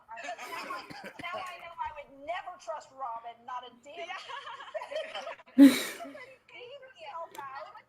I did know the moment she was attacking Kristen, I was sort of like, wait, what's the article? That's when I knew, but no one listened to me. Kristen was on her. I really enjoyed watching you work. Robin reading an article. That was read it. I read it. Well, thank you everyone for coming and playing the Werewolf 1984. That was a lot of fun. Thank you guys. You were great, Savannah. Thank you so much. Good job. That was fun. Fans, thanks so Yeah. much for watching, and enjoy the rest of DC Fandome. Alright, there are 2 panels left. We got the Suicide Squad game, and then the Batman. Oh boy. Thanks, Gino. Hello, world. Sam Reicher, and I'm That's a cool shirt. about the amazing content we have in the DC fandom. There is so much to see and do. Now, gaming is my passion, and I am hyped Oh, because yeah. we have another announcement from Warner Brothers Games. I think we should share the killer news with you. And who's going to do it? The one and only Will I Be.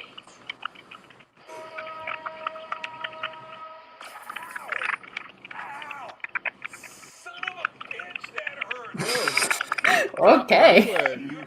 Getting crispy. Alright, Fandomers. I think I know why I'm here. Check this out. Oh yeah. Oh yeah.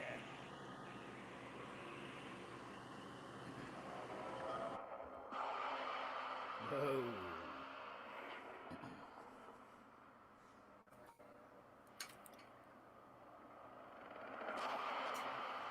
Brainiac.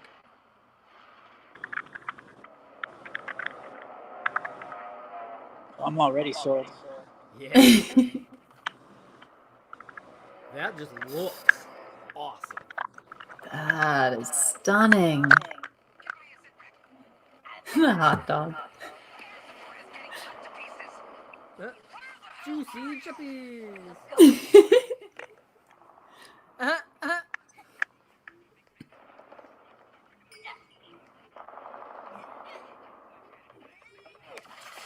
Oh.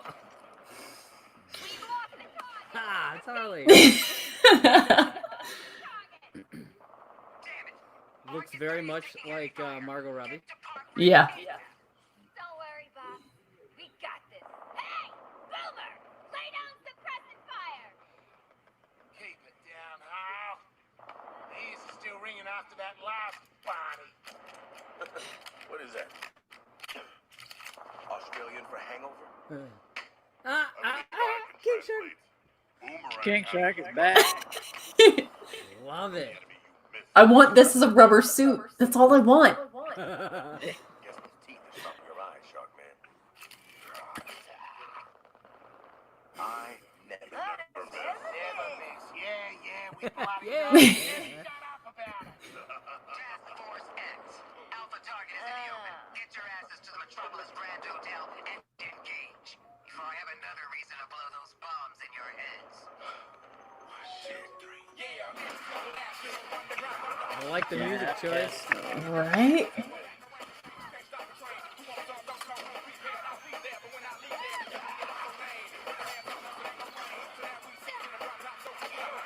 Ooh.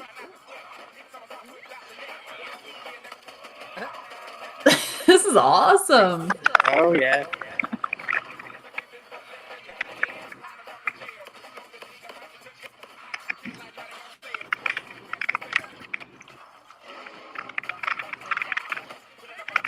But where does Kill the Justice League come in? That's what I want to know. Right, yeah. That's the question. Oh yeah. I love that city. I'm already rooting for these guys, so the Justice League better be evil. Reminded me of something. Oh yeah! Waller's stupid alpha target. Who we supposed to be killing again? There goes the helicopter. Superman. Yep. Mm-hmm.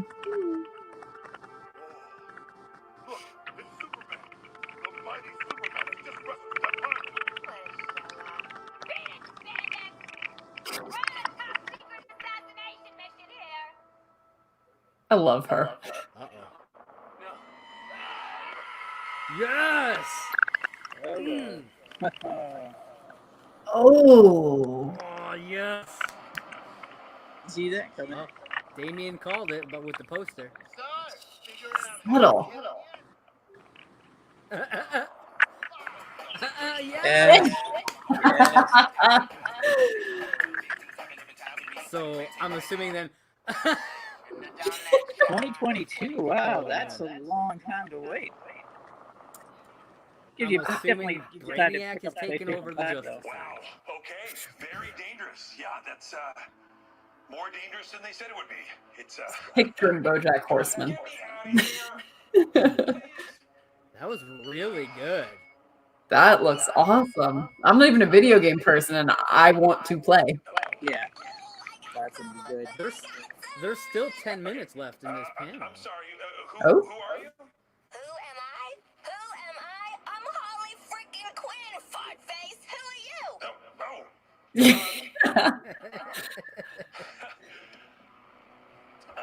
Hey, Jax, come here. Hey, who is it? Are you Yeah. a lawyer? You gotta help us, mate. No. I'm sorry. No, I'm not a lawyer. Although I'm not a lawyer. But no. I'm Will Arnett. Will Arnett. I'm your biggest fan.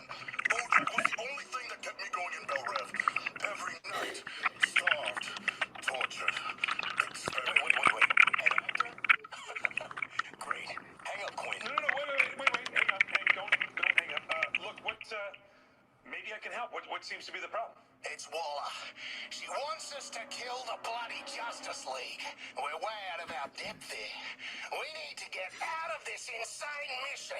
Speak for yourself. I can see the headlines now. Harley Quinn finally kills a bat. Okay, well, there you go. That is the can-do attitude that I'd expect from a group called the Suicide Squad. All right, well, I tell you what, why don't you just give me the King rundown? Shark is slowly becoming my favorite DC character. What kind of powers? Yeah. What are we working with? Surprise, like, end winning. Harley Quinn, and you can say I'm the leader of our little task force. I like baseball bats, explosives, dead superheroes, things that go kabooey, and a great British bake-off. Same. Assassin and most dangerous marksman alive. And you may call me King Shark. I am a demigod, the rightful ruler of the seas, and therefore a true team leader. And last but not least, the one, the only Captain Boomerang. I want to call a supervillain. But don't try calling me the Does King Shark ever go up against Aquaman? Is that the thing? I'm sure at some point. That would be so fun to see. Top of my head. But if not, that's a serious missed opportunity. It looked like he had, like freaking super speed. Laser vision or like a kryptonite powered suit or you might have us confused with Lex Luthor. Well, there's gotta be a way. I mean, the world is depending on you guys, right? When I look at you, I don't see a drunk or a killer or an evil clown lady or a giant monster. Hey, who are you calling a giant monster? No. I see heroes.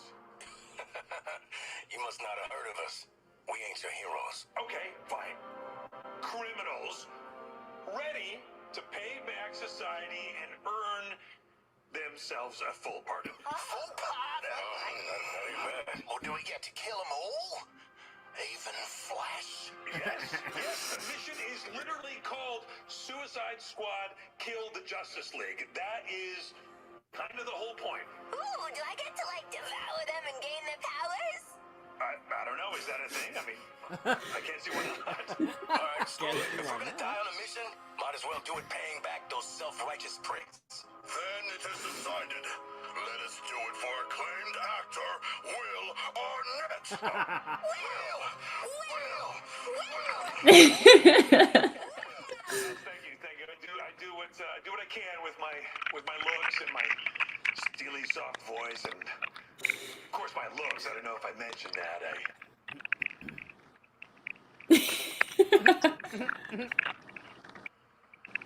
Nothing? Okay. Well, thank you guys. I appreciate it. Have fun with your mission. Take care, Will. Huge fan, like later. Okay, just one. All right. Talk to you guys later. Yeah. I have a feeling that things are about to get really messy. Would you please get me the hell out of here? We're not doing this, right? Not a chance. All right. I love it. I mean, it beats the subway, but... Beats the subway. Hey, you must be Sefton. I am indeed. Hi, Will. Hey, man. Sefton Hill from Rocksteady Studios, y'all. Sefton, how'd you get here? Did DC also teleport you into the cyberspace realm? No, they just sent me this green screen for my house. Good, that's neat. Lucky for you. DC actually teleported me into the Fandome, which really hurts, but good. You're lucky. Cool, good for you. Okay, well, I guess, look, the cat is finally out of the bag here. This is Rocksteady's new game, and there is a lot of anticipation behind it, right? And the Arkham games are extremely popular, and buzz has been building behind this new game. So, what can you tell us? Well, I'm really excited and proud to be able to reveal Rocksteady's Suicide Squad. You know, it's a unique new franchise for gaming, and we've been able to put our own spin on it and create something really special that I think gamers are going to love and enjoy. Obviously, it's brought to you by the team that created Arkham Asylum, Arkham City, and Arkham Knight. And in fact, this is a continuation of the Arkham verse. So a lot of the threads and the storylines you're going to see come to fruition in this game. So we've been able to combine all of that core DNA with some really great, unique innovations and create what we think is going to be a totally original gameplay experience. Okay, well, that's awesome. But let me just ask you this.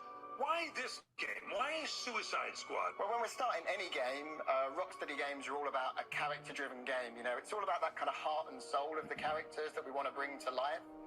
So we worked with DC. We looked at, you know, all the different properties, all the different great characters that they have. And Suicide Squad really spoke to us because of how fascinating Can I just watch this as an animated movie? Right. I'm terrible at video games, but let me live it. And that's what really inspired us to make the Suicide Squad game, because, you know, DC had this fantastic roster of villains, and being able to actually play these villains and see the interaction and life between them is something that got us really energized and excited. I guess for me, my biggest question, and really probably everybody's biggest question that they want to know is, and no offense, but what is wrong with you, man? Why are you making a game about a group of bad guys taking on some of the most beloved heroes of all time? Well, I think for us, we always want to put our characters in interesting and exciting and dynamic situations, and it felt like the Suicide Squad naturally really lends itself to that. You know, even just starting with their boss, Amanda Waller, you know, she's part I think all the protagonist, but also Injustice part games have antagonist. You know, made she's stuck people more these nanobombs in palatable their head, to something and like she's this. forcing them to do this Yeah, impossible definitely. mission to take on and kill the Justice League. And I think that's where you always Looks find a the lot magic is here. when you can put characters in these situations that are absolutely impossible. I knew Amanda Waller was going to be behind it. Yeah. When you guys said Evil Justice League, I was like, yep, Waller, that's it. How can that even happen? And really, that's the genesis of the game. And then it's down to us to take the player on this journey and tell the story of how that could even be possible. Hearing that, let's get into it. Let's get into the nitty-gritty, the stuff that the hardcore gamers like me want to know. Exactly what kind of game is this? What am I doing in this game? So the game is a hybrid of Rocksteady's experience in bringing characters like Batman to life, that superhero empowerment, combined with really powerful, awesome gunplay. So the superhero empowerment, I guess supervillain empowerment here, is looking at each one of the individual squad members and looking at what's unique about them and transferring this into this really powerful gameplay and using, again, those skills and techniques that we've learned over the years, but actually adding more richness and depth to each of them. So each one of them has a richer move set, more things you can do, and more skill required to master them than you even had with Batman. So to do that across the spectrum of Suicide Squad members has been something that's been really enjoyable, and I'm really proud of what the team have achieved there. And then you can combine that with the gunplay, you know, the awesome weapons you're developing over the course of the game, combined with the melee weapons that you have, like Deadshot's wrist cannons, Harley's baseball bat, sharp-wielding twin cleavers, and special enhanced traversal moves you can use, like Deadshot doing a fuel dump and setting enemies on fire. You know, so there's it's really about creating a whole spectrum of possibilities for the player to use and just letting them loose and enjoying them as much as they can. Wow, that sounds awesome. Let's take a couple questions now. We've got a question from Altair from the UK, and he wants to know, what has been the most exciting part about working on this new game? Well, I think one thing we were really excited about was to bring Metropolis to life. So Metropolis itself is really the fifth character in the game, and it's something we've treated the same with Gotham in Arkham City, Arkham Knight, was giving this city life beyond just kind of bricks and mortar and making it something that really speaks to the player and being able to realize it to a level of detail that's never been done before in any medium. So we created this open world over which the game takes place, and I think it's really a love letter from us to DC fans. I think they're going to love it and really enjoy it, and it's something that I'm really proud of. The team have done a phenomenal job with that. We have another question here, also from the UK, which is, you're from the UK, and both questions are from the UK, so somebody do the math.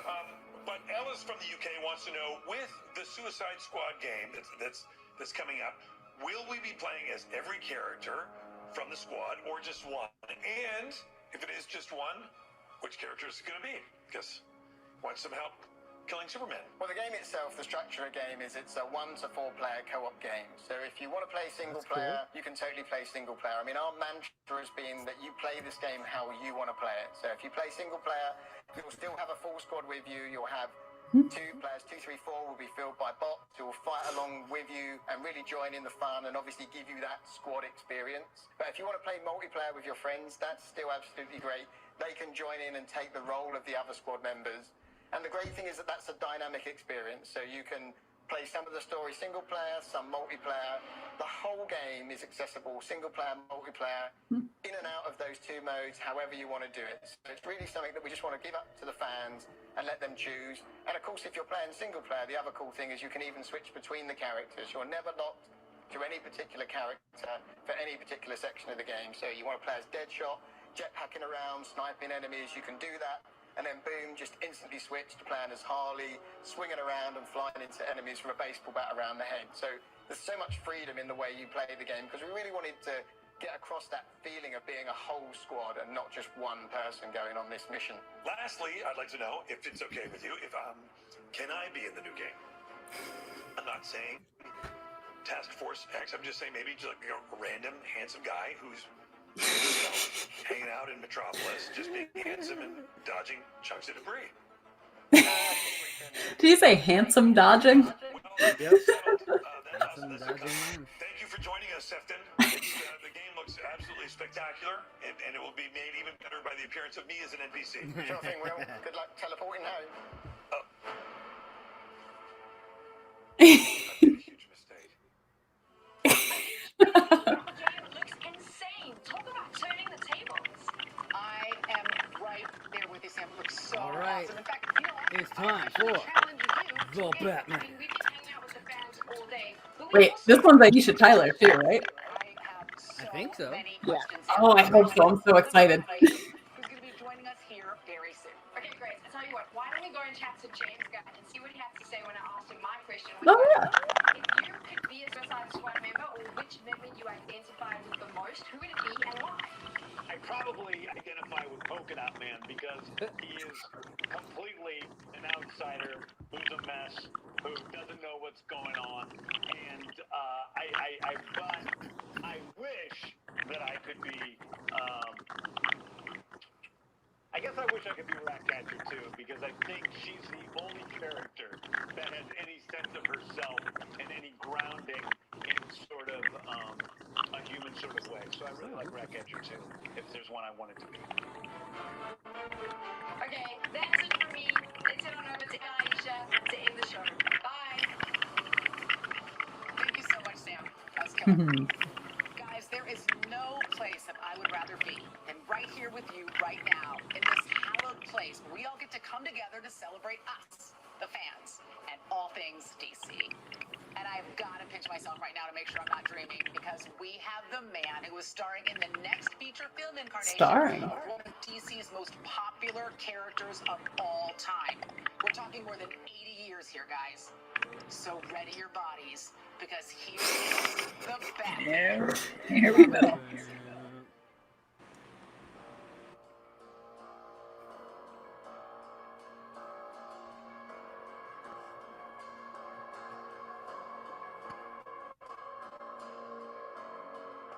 As many of you probably already know, we were in the beginning stages of production when COVID hit, so now I'm very anxious to get back to work and continue to form this beloved character.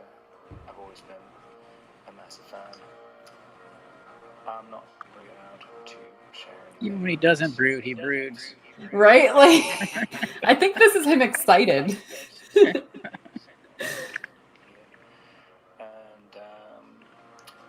he can determine what can and can't be talked about.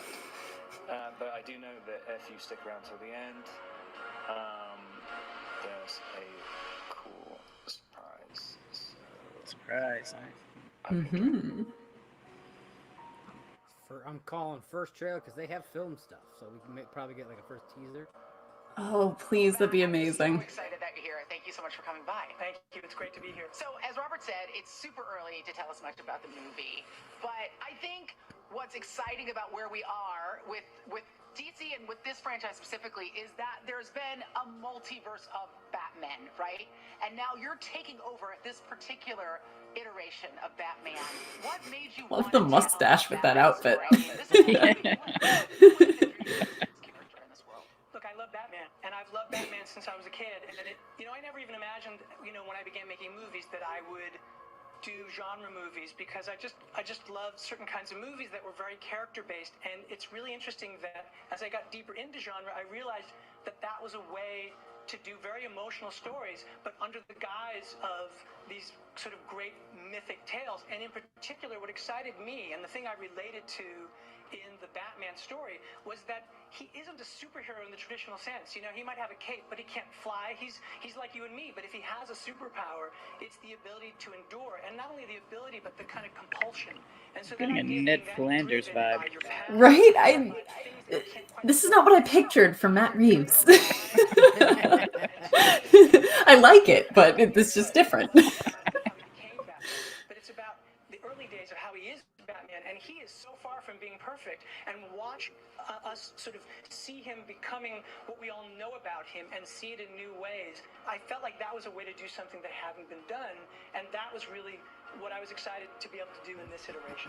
You have said that all of us imagine ourselves, or have imagined ourselves to be Batman, and I know that's why I love those stories from the time I was a kid, because he didn't come from another planet, right? He doesn't have magical powers. He's just a guy that wants to do good. And that's the thing. The other question is, what is good? One of the things that I think is interesting is learning how to be Batman. The whole idea, this is all an experiment in the movie. The idea is that we're in year 2. It's the Gotham experiment. It's a criminological experiment. He's trying to figure out sort of what he can do that can finally change this place. And in our story, as he's in that mode, that's where you meet him, and you see that he is charting what he's doing, and he's seeing that he's not having any of the effect that he wants to have yet. And that is when the murders start to happen, and then the murders begin to describe sort of the history of Gotham in a way that only reinforces what he knows about Gotham, but it opens up a whole new world of corruption that went much farther. But as that story starts to come out, without being an origin tale for him, it ends up being something that touches on his origins. So you start to see that as it starts to describe this epic history of corruption in Gotham that you start to understand, well, where did my family sit in that? And that sense, I think all of that is a way to take a story that is a detective story, a very point of view story, a mystery. It's got, of course, action, all that kind of stuff. But at the end of it, it also is incredibly personal for him, even though it is the story in which he's trying to understand and unravel this mystery. It's so layered. I'm really excited about it. Speaking of what we know about Gotham, you've revealed some of the characters in this story, and the casting is just extraordinary.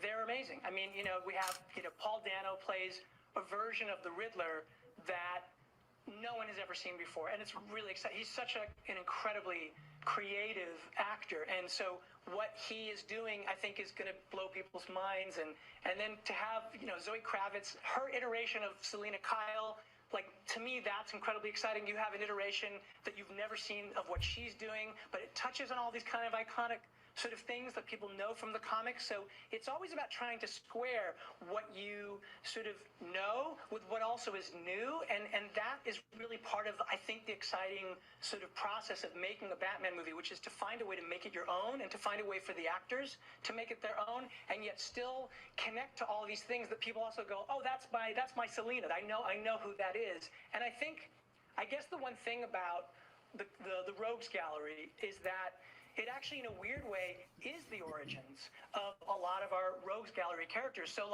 Selina isn't Catwoman yet. That's actually part of the journey. Oz is not yet the Kingpin that he's going to become. He's the Penguin. In fact, doesn't like being called the Penguin. And the Riddler is just emerging for the first time. So that's all. He kind of looks like the Penguin. I'll give it to him. I work with him in stage movies. He's one of the most beautiful actors, and he is playing an iteration of Alfred that I've never seen before, which is really exciting to share with people. And then we have an incredible, for me, I just think that Jeffrey Wright is just one of the great actors, and to be able to work with him in a totally new iteration of Gordon. And then we have, the amazing John Turturro, who's going to be a Carmine Falcone, who, again, I think in this iteration, you've never seen that version before. And how all these characters connect, I think, for me, was one of the challenges, but also exciting things about the creation of the story, which is that in going on this sort of desire to solve, or the urge and the compulsion to solve this series of crimes, you touch on all of these iterations of the beginnings of these characters, so that the whole movie is it's like a snowball rolling. You can just feel the momentum building and building, and that's the attempt. It's exciting to be able to talk to you in the middle of making this, this incredibly rich undertaking. And you're an incredibly busy man, not just this film. It's just announced that you're going to be working on the Gotham PD series you're developing with Raynor Terrence Winter. How are these two projects going to dovetail? How are the series and the film's worlds going to overlap or connect?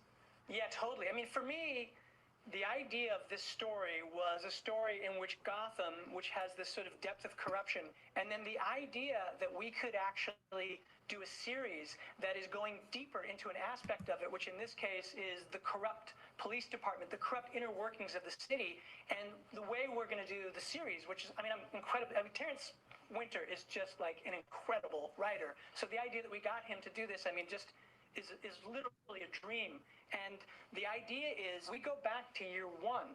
Ooh. And year one is the beginning of the emergence. It's the first appearance of this masked vigilante that starts to unsettle the city. And you start to see the story through the point of view of these corrupt cops, and one in particular. And the story is actually a battle for his soul. And he's a cop over generations, and the history of corruption in Gotham is enormous and goes back many years. And the story is as you realize that there's this myth building in the background, you're actually in a new place where you've never seen these characters before, some of which we'll touch on that you may have seen from the comics, but others totally new. Then you can go down an avenue and go into detail that you couldn't do in a movie, and to go into these sort of rich places and meet entirely new characters that Terrence is going to create. I'm incredibly excited about it. That sounds fascinating. Awesome. Like I said, it just dimensionalizes that multiverse that much more and adds that much more depth to it. Now, as you know, Matt, here in the DC Fandome, it's not just a celebration of all the superheroes and the villains that we love, but most importantly, it's a celebration of the fans. So we have some questions for you straight from the fanverse, okay? Okay, cool.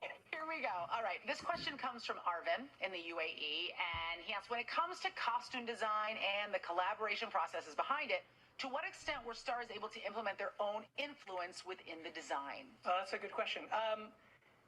Actually quite a bit. I mean, we have, of course, an incredible costume designer, Jacqueline Duran, and the bat suit was designed by Glenn Dillon, and they're geniuses. I mean, it's great to work with them, but one of the things that's really important is being able to work with the actors. Like Rob had a very important part in designing the suit in that he had to be able to wear it, he had to be able to fight in it. And one of the things about this bat suit is that it's very practical. The whole idea is that he's made it himself. And so we needed to be able to sort of see how it would fit on him in these ways that he could move, but also looked like it was something that was still evolving. And even the idea of the story, he's in year 2, so he's been wearing it. So like he goes every night looking for trouble. So you look at his cowl and you can actually see there are gashes in it. And all of that detail was an incredibly exciting sort of dialogue between me and the costume designers, and then having Rob involved. And so, yeah, I mean, the actors have a lot to do, because you always do a dialogue with everyone so that we can arrive at the thing that feels the most grounded, the most honest, and the most character-based. I'm just hoping everybody got pockets. You know what? I will tell you this. One of the big things that Rob actually talked to Christian Bale, and Christian Bale was like, just make sure you're going to be able to relieve yourself. So all of that was actually important to build. It's like, okay, Important. He needs to be able to put it on. He also needs to be able to Never considered that. in Brazil. Hi, I'm Pedro from Brazil, and I believe that one of the most important things about the whole Batman mythology is not just the characters such as Batman or the Joker, it's Gotham City itself. So I wanted to ask you, what should we fans expect to see from Gotham City in this film? Thank you. You're absolutely right. Like, it's just as important as any of the Rogues Gallery. It's sort of like the nature of what this place is and the history of it is critically important to our story. And one of the things that I really wanted to do, because it is the center of this story, especially the history of corruption in the city, was I wanted to present it in a way that was really fleshed out. I wanted it to feel like an American city you'd never been to. I mean, other iterations have, obviously the Burton one had very, very theatrical, beautiful, beautiful sets. And Nolan had the version that he created in Batman Begins, and that was a particular thing. And then parts of Chicago and parts of Pittsburgh. And what we're trying to do is create a version of it that you haven't seen before. So some of the locations that we've chosen, the idea is to take, let's say there's like we have like a Gotham Square. So that's like Times Square, right? Now, if we shot it in Times Square, then you'd be like, I guess Gotham is New York. But in our case, it's actually going to be Liverpool. And the idea is to go to Liverpool where there's all the sort of the foundation of the Gothic architecture, and then add all of the more modern structures through CG, but in a way that you're going to, when you see the movie, now that I've blown it, of course I've told you what it is, but where's that city? Where did they shoot? And so the aspect of Gotham and realizing it has been, for me, one of the great pleasures in getting to mount the movie. That's amazing. Evla from Germany says, it's already known that the movie is going to explore Bruce's second year as Batman. How do the citizens of Gotham perceive the vigilante? Oh, that's a good question. Because it's still early and because he is a vigilante, which means he takes the law into his own hands. I mean, if you were in a city and there was a guy who dressed up as a bat and showed up out of the shadows and sometimes confronted those people and beat them up because he felt what they were doing was wrong, so that he could sort of put the fear of God in them about the crimes that they're committing, I think we would wonder. I think that's happened here. That guy sounds a little dangerous. He's not yet the vision of the character that he becomes, where he becomes a symbol of hope for the city. He's early in the trajectory, and so they're afraid of him, frankly. He's kind of a growing legend. I think there are some people who are wondering, does he exist? How exactly does he exist? And that legend is building day by day and has been since he made his first appearance about a year and a half ago as we were in year 2. So yeah, the public is afraid of him. I mean, that's one of the things I think that he will confront in the course of the story, and that Rob has to sort of deal with in playing the character, which is the idea of how he's perceived. And speaking of Rob, Aditya in Indonesia has a video question. What was the best part of Robert Pattinson that he was chosen as the new Batman? I mean, the thing about Robert Pattinson is he's an incredible actor. I feel like the work that he's done in the last, 6 years has been incredible. Like a friend of mine made a movie called Lost City of Z, and Rob appeared in that movie, and I was like, who is that guy? He had just such charisma, and Rob in the movie has this incredible beard, and you're like, who is that? and it's Rob. And Rob in The Rover, and Rob in Good Time. He is like a chameleon, and he's just such a gifted actor, and he's been working on his craft in this really incredible way, and he also happens to be a tremendous, passionate sort of fan of Batman the way that I am, and so it was an incredible thing to be able to connect with him and to share our excitement about the character and to work with him. I mean, you know, he looks like Batman, but more than anything, he has the soul of someone, I think, that can play a Batman like you've never seen before. Andy from Australia asks, how long did it take to build the Batsuit, Batmobile, and Batbike? And did you have to build a set to create the Batcave? You know, it's funny. It's like stepping into your childhood in a certain way because, you know, obviously the first thing you have to do is you have to craft a story that you think is worthy of the character. But then once you've done that, it becomes like, oh yeah, we're making this movie. One of the things you have to do is you have to design a Batsuit. You have to design a Batmobile. You have to have a Batcave. You have to have Batbikes, all of the things that he's going to have. And so, you know, for me, that's been one of the exciting things. And that happened even before we were quite done with the last iteration of the script. You know, we'd already gone through passes, and it was quite clear what the vision of the world was being.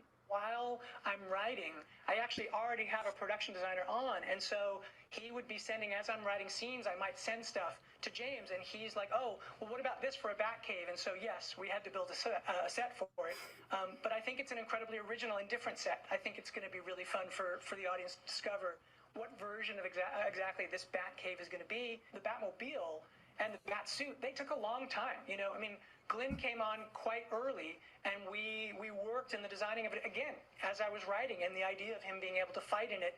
And so they started illustrating, and I'd say we spent easily a year to do the Batsuit, and then to get into the Batmobile, and that, of course, that part's a dream. I mean, you know, the idea of getting to do your own version of the Batmobile is like, you're just kind of like, what? That's the incredible candy, right? Like the telling of a story is the hard work and trying to make sure that you're doing the right thing. And then when you get to dive into the idea of this car that, again, feels connected to this version of the character, a grounded version of the character, this is something that he built, and to try and look at those kind of rough seams and imagine how all that works, it's been an incredible sort of gift to be able to do that. So much fun.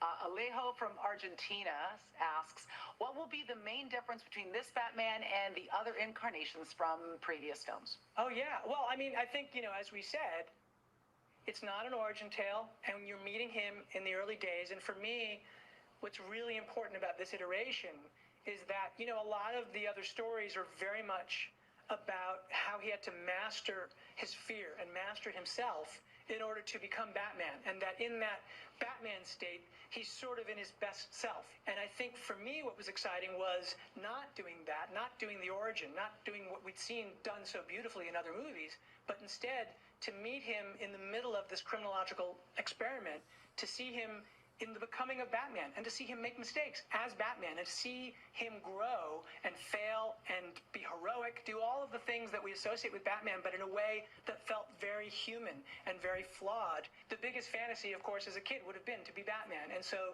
the idea of putting the audience in the shoes of that character and make the audience feel the way that he feels, I think that, to me, I hope is what's different about what we're doing, is to try and do it in exactly that sort of manner. And then, of course, the other things that are from the earlier history of the comics, like him being the world's greatest detective and how he got there, you know, those things have been touched on, but I don't know that they've been as central to the plot as they are in this particular Batman. So there's a lot of things I hope that will be totally different.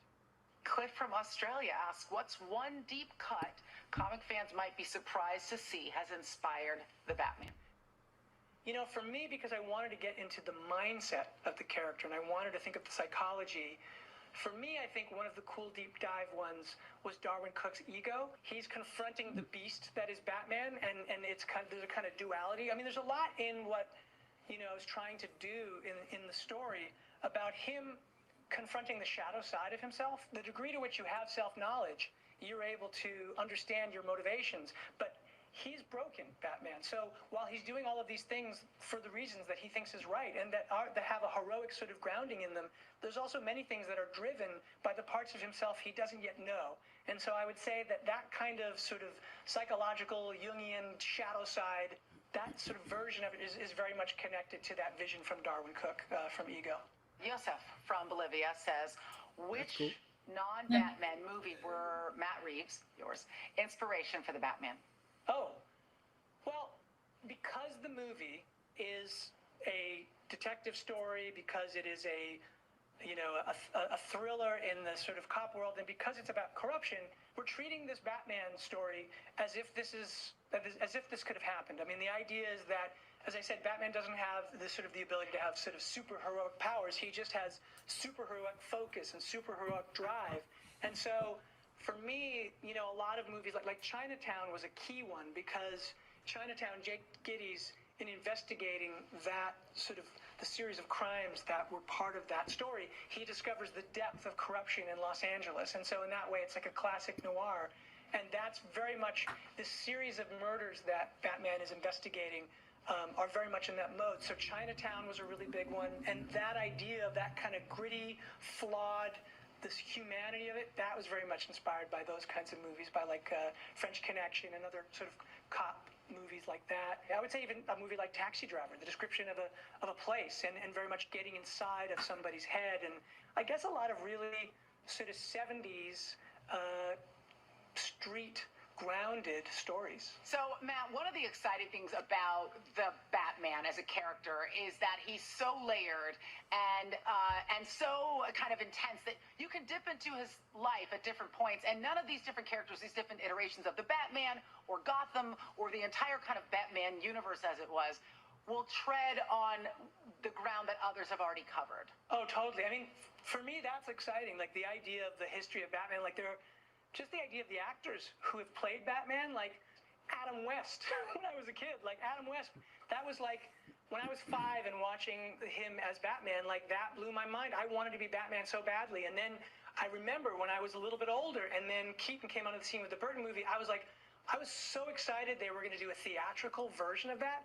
And then the iterations that have followed, like so many incredible people. I mean, Bale was amazing. I mean, incredible. Everything that Chris Nolan was astonishing. And I personally, I love Ben Affleck as Batman. I thought he was incredible. Like an iteration again that we hadn't seen.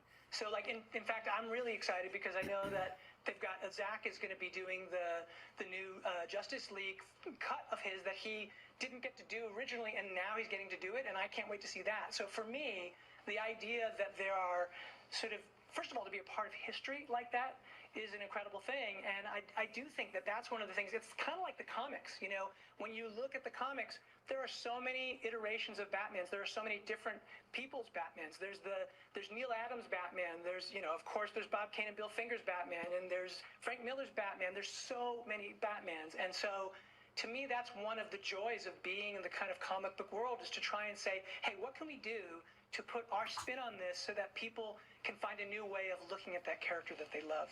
I remember when the Dark Knight graphic novels came out when I was a kid, what a radical departure that felt like, how exciting that was. Oh my God. But it didn't erase all the ways that I had connected with that character previously. It just made the world richer and, more exciting.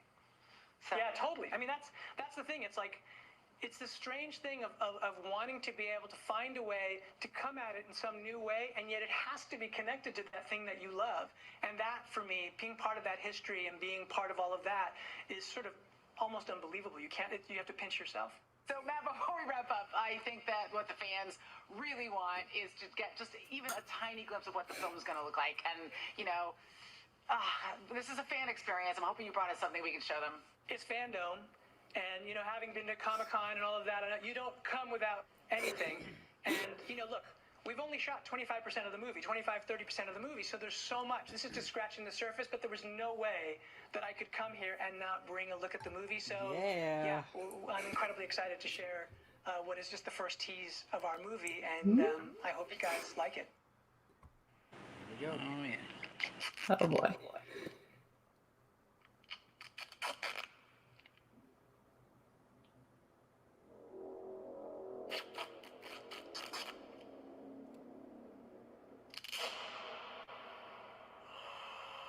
Oh, jeez.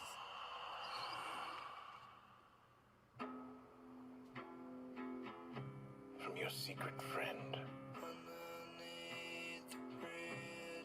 Who?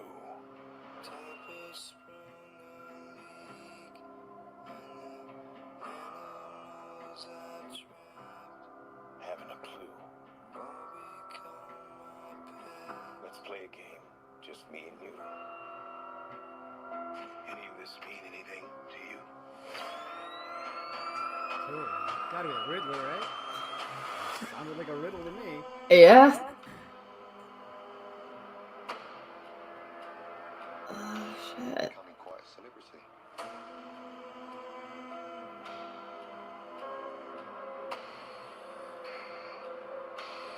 Why's he writing to you?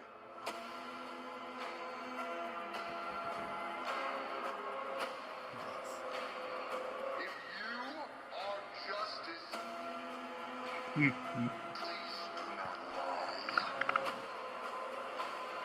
What is the price for your blind eye? The hell are you supposed to be? Yes. Oh, Dang. damn. I'm vengeance. Oh. Snap. Get that.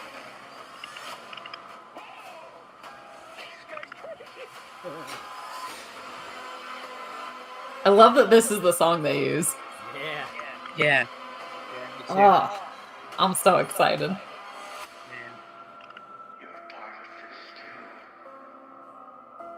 How am I part of it? You'll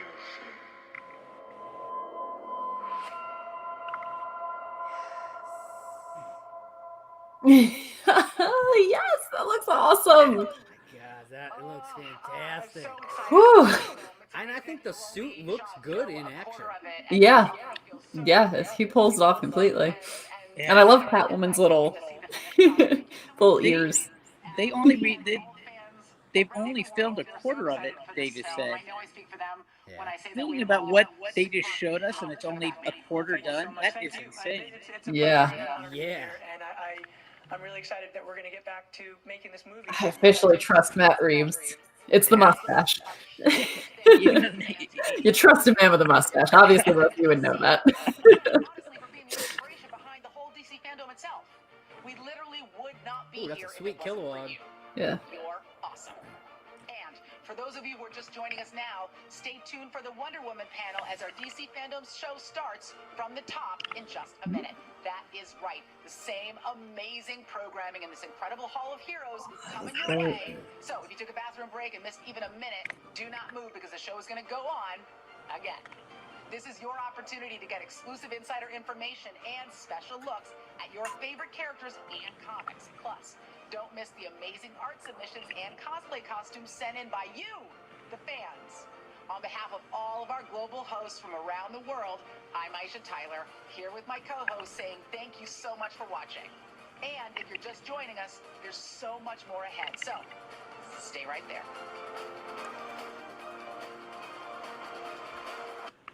All right. Okay. Wow. I am satisfied. That's the whole day's been a lot to unpack. Yeah. I mean, I watched the whole thing, and there's a lot. I think my favorite thing was that Batman footage we just saw. Yeah. I was going into the panel. I was a little bit bummed because Kelly, Josh, and I were talking about how they had gotten so much of the cast for all these shows and movies that they were talking about. But then you just had Matt Reeves and a little bit of Rob Pattinson. I was kind of hoping to have like Paul Dano and Colin Farrell, but the footage they showed just completely made up for it. I mean, that's insane that they're only that little ways into it and they have so much already. And you got, I loved how you got a little bit of each character kind of. You saw a little bit of the Riddler, saw a little bit of Catwoman. Yeah, that was. And obviously, it shows. And I got exactly Riddler what I wanted is from a the game major panels. part. So Even gameplay footage on the Montreal game was pretty incredible. So yeah, I mean, and that's just scratching the surface barely. Kelly, what'd you think? What was your favorite part of Fandome? Oh Lord, I'm still stunned. I did really enjoy the Wonder Woman footage from when that panel happened this morning. Seeing Cheetah was amazing. Like that. I guess I think of Kristen Wiig as such a comedic actor. There's a little bit of I don't know. I was kind of like, I don't know if she can, but wow, that looked amazing. Oh God, Brad, like you were saying, there's so much to unpack. Like I can't even. The Montreal game looked awesome. I was telling Josh earlier, like this is going to be something that my boyfriend's going to try to teach me how to play because I have the hand-eye coordination with Dead Turtle.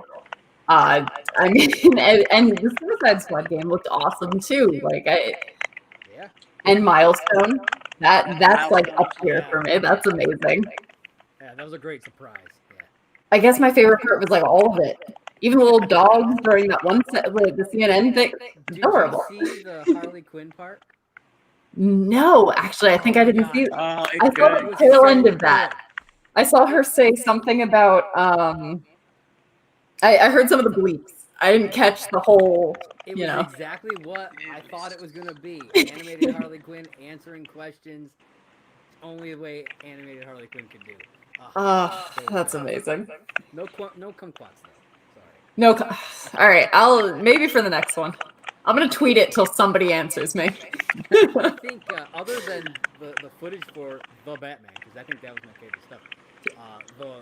The Suicide Squad footage that we got. I missed that too. Fantastic. And then the I don't know. I guess you'd call it like storyboard trailer. I don't know what to call it for Black Adam. Yeah. That stuff was killer. I loved it. Brad, do you have any favorites that you want to mention? Oh, I'm sorry, Josh. I couldn't hear you. Do you have any favorites you want to mention? Just in general from the fandom, or from the whole. The favorite thing I think was the Batman footage, followed by both games, followed by the new Wonder Woman trailer, and underneath that was the Suicide Squad footage that we got to see. And yeah, that was, as far as those kind of reveals, were really good. I really enjoyed the Women of Color panel. Yeah. I thought that had a lot of really good insights that were very heartfelt. Yeah. And in a way that I haven't seen in a while, I don't think. Because that discussion has been so much out in the public sphere right now that it almost starts to feel not sincere, rehashed. Like, we know these points, we've heard them, but it was just presented in a really honest way, I thought, from the panel. Yeah, absolutely. So I don't know if you guys looked much at the stuff going on in September. What are you excited about for part 2 or whatever what they want to call? I think it's called like Explore the Multiverse or something like that is what they're calling it. What are you guys excited for that? Oh, what my mind's like wiped right now. I'm so blown away by anything else. I'm like, I know half the panels I wanted to see are in September. Yeah. I know there's uncensored Harley Quinn, so get to hear some real curse words. The actual Harley Quinn series panel is yes, that Kendra would be so mad. I just totally forgot. Yeah, pretty much all those TV show panels are things I was really excited for, and I am hoping that we get the full versions of the cut down panels that we got from today for Titans and for the Flash and stuff like that. So yeah, definitely. What about you, Brad? I'm curious, as we all know everything that's going on the comic side of DC right now, if that schedule is going to get changed between now and then, just because of new things that either have to be announced or new projects that have sprung. So we'll see, but I won't be surprised if it does change. Yeah. And I'm interested also in more information, and pardon me for forgetting his name. The screenwriter for 12 Years a Slave, and his Black Batman story, I think is going to be fascinating. I think that's going to be incredible. I'm really excited about that. Yeah, I'm really, really excited about that as well. Yeah, because he's also doing the other history of the DC universe. Right, yeah. So That'll be great. That's a series I've been waiting 2 years for, because that's when they first announced it, and I've been waiting for that. So I like that he's doing all kinds of stuff now. So I'm pretty excited. All right. Well, I think I'm pretty wiped. I don't know about you Yeah. guys, but Have you taken a break today, Josh? I mean, just to get up and like go get some water, go to the bathroom here and there. But, yeah, Wow. The stream kept on going. Dedication. Yeah. Yeah. So, thank you everybody who joined. We've had quite a few people in and out commenting and everything. So thank you very much for joining. Please be sure to check us out on all the social medias at DC Comics News.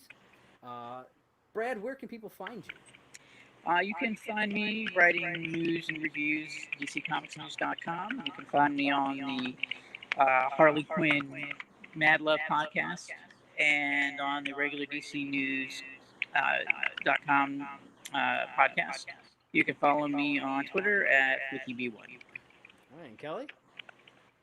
You can find me on Twitter at KelGainsRight. You can find me doing opinion and editorial pieces for DC Comics News. Also on the Harley Quinn podcast and on the main DC Comics News podcast. All right. Like I said, be sure to follow us at DC Comics News on all your social media platforms. I have been Josh Raynor, editor-in-chief of DC Comics News, and as we say every broadcast, read more comics. Next time.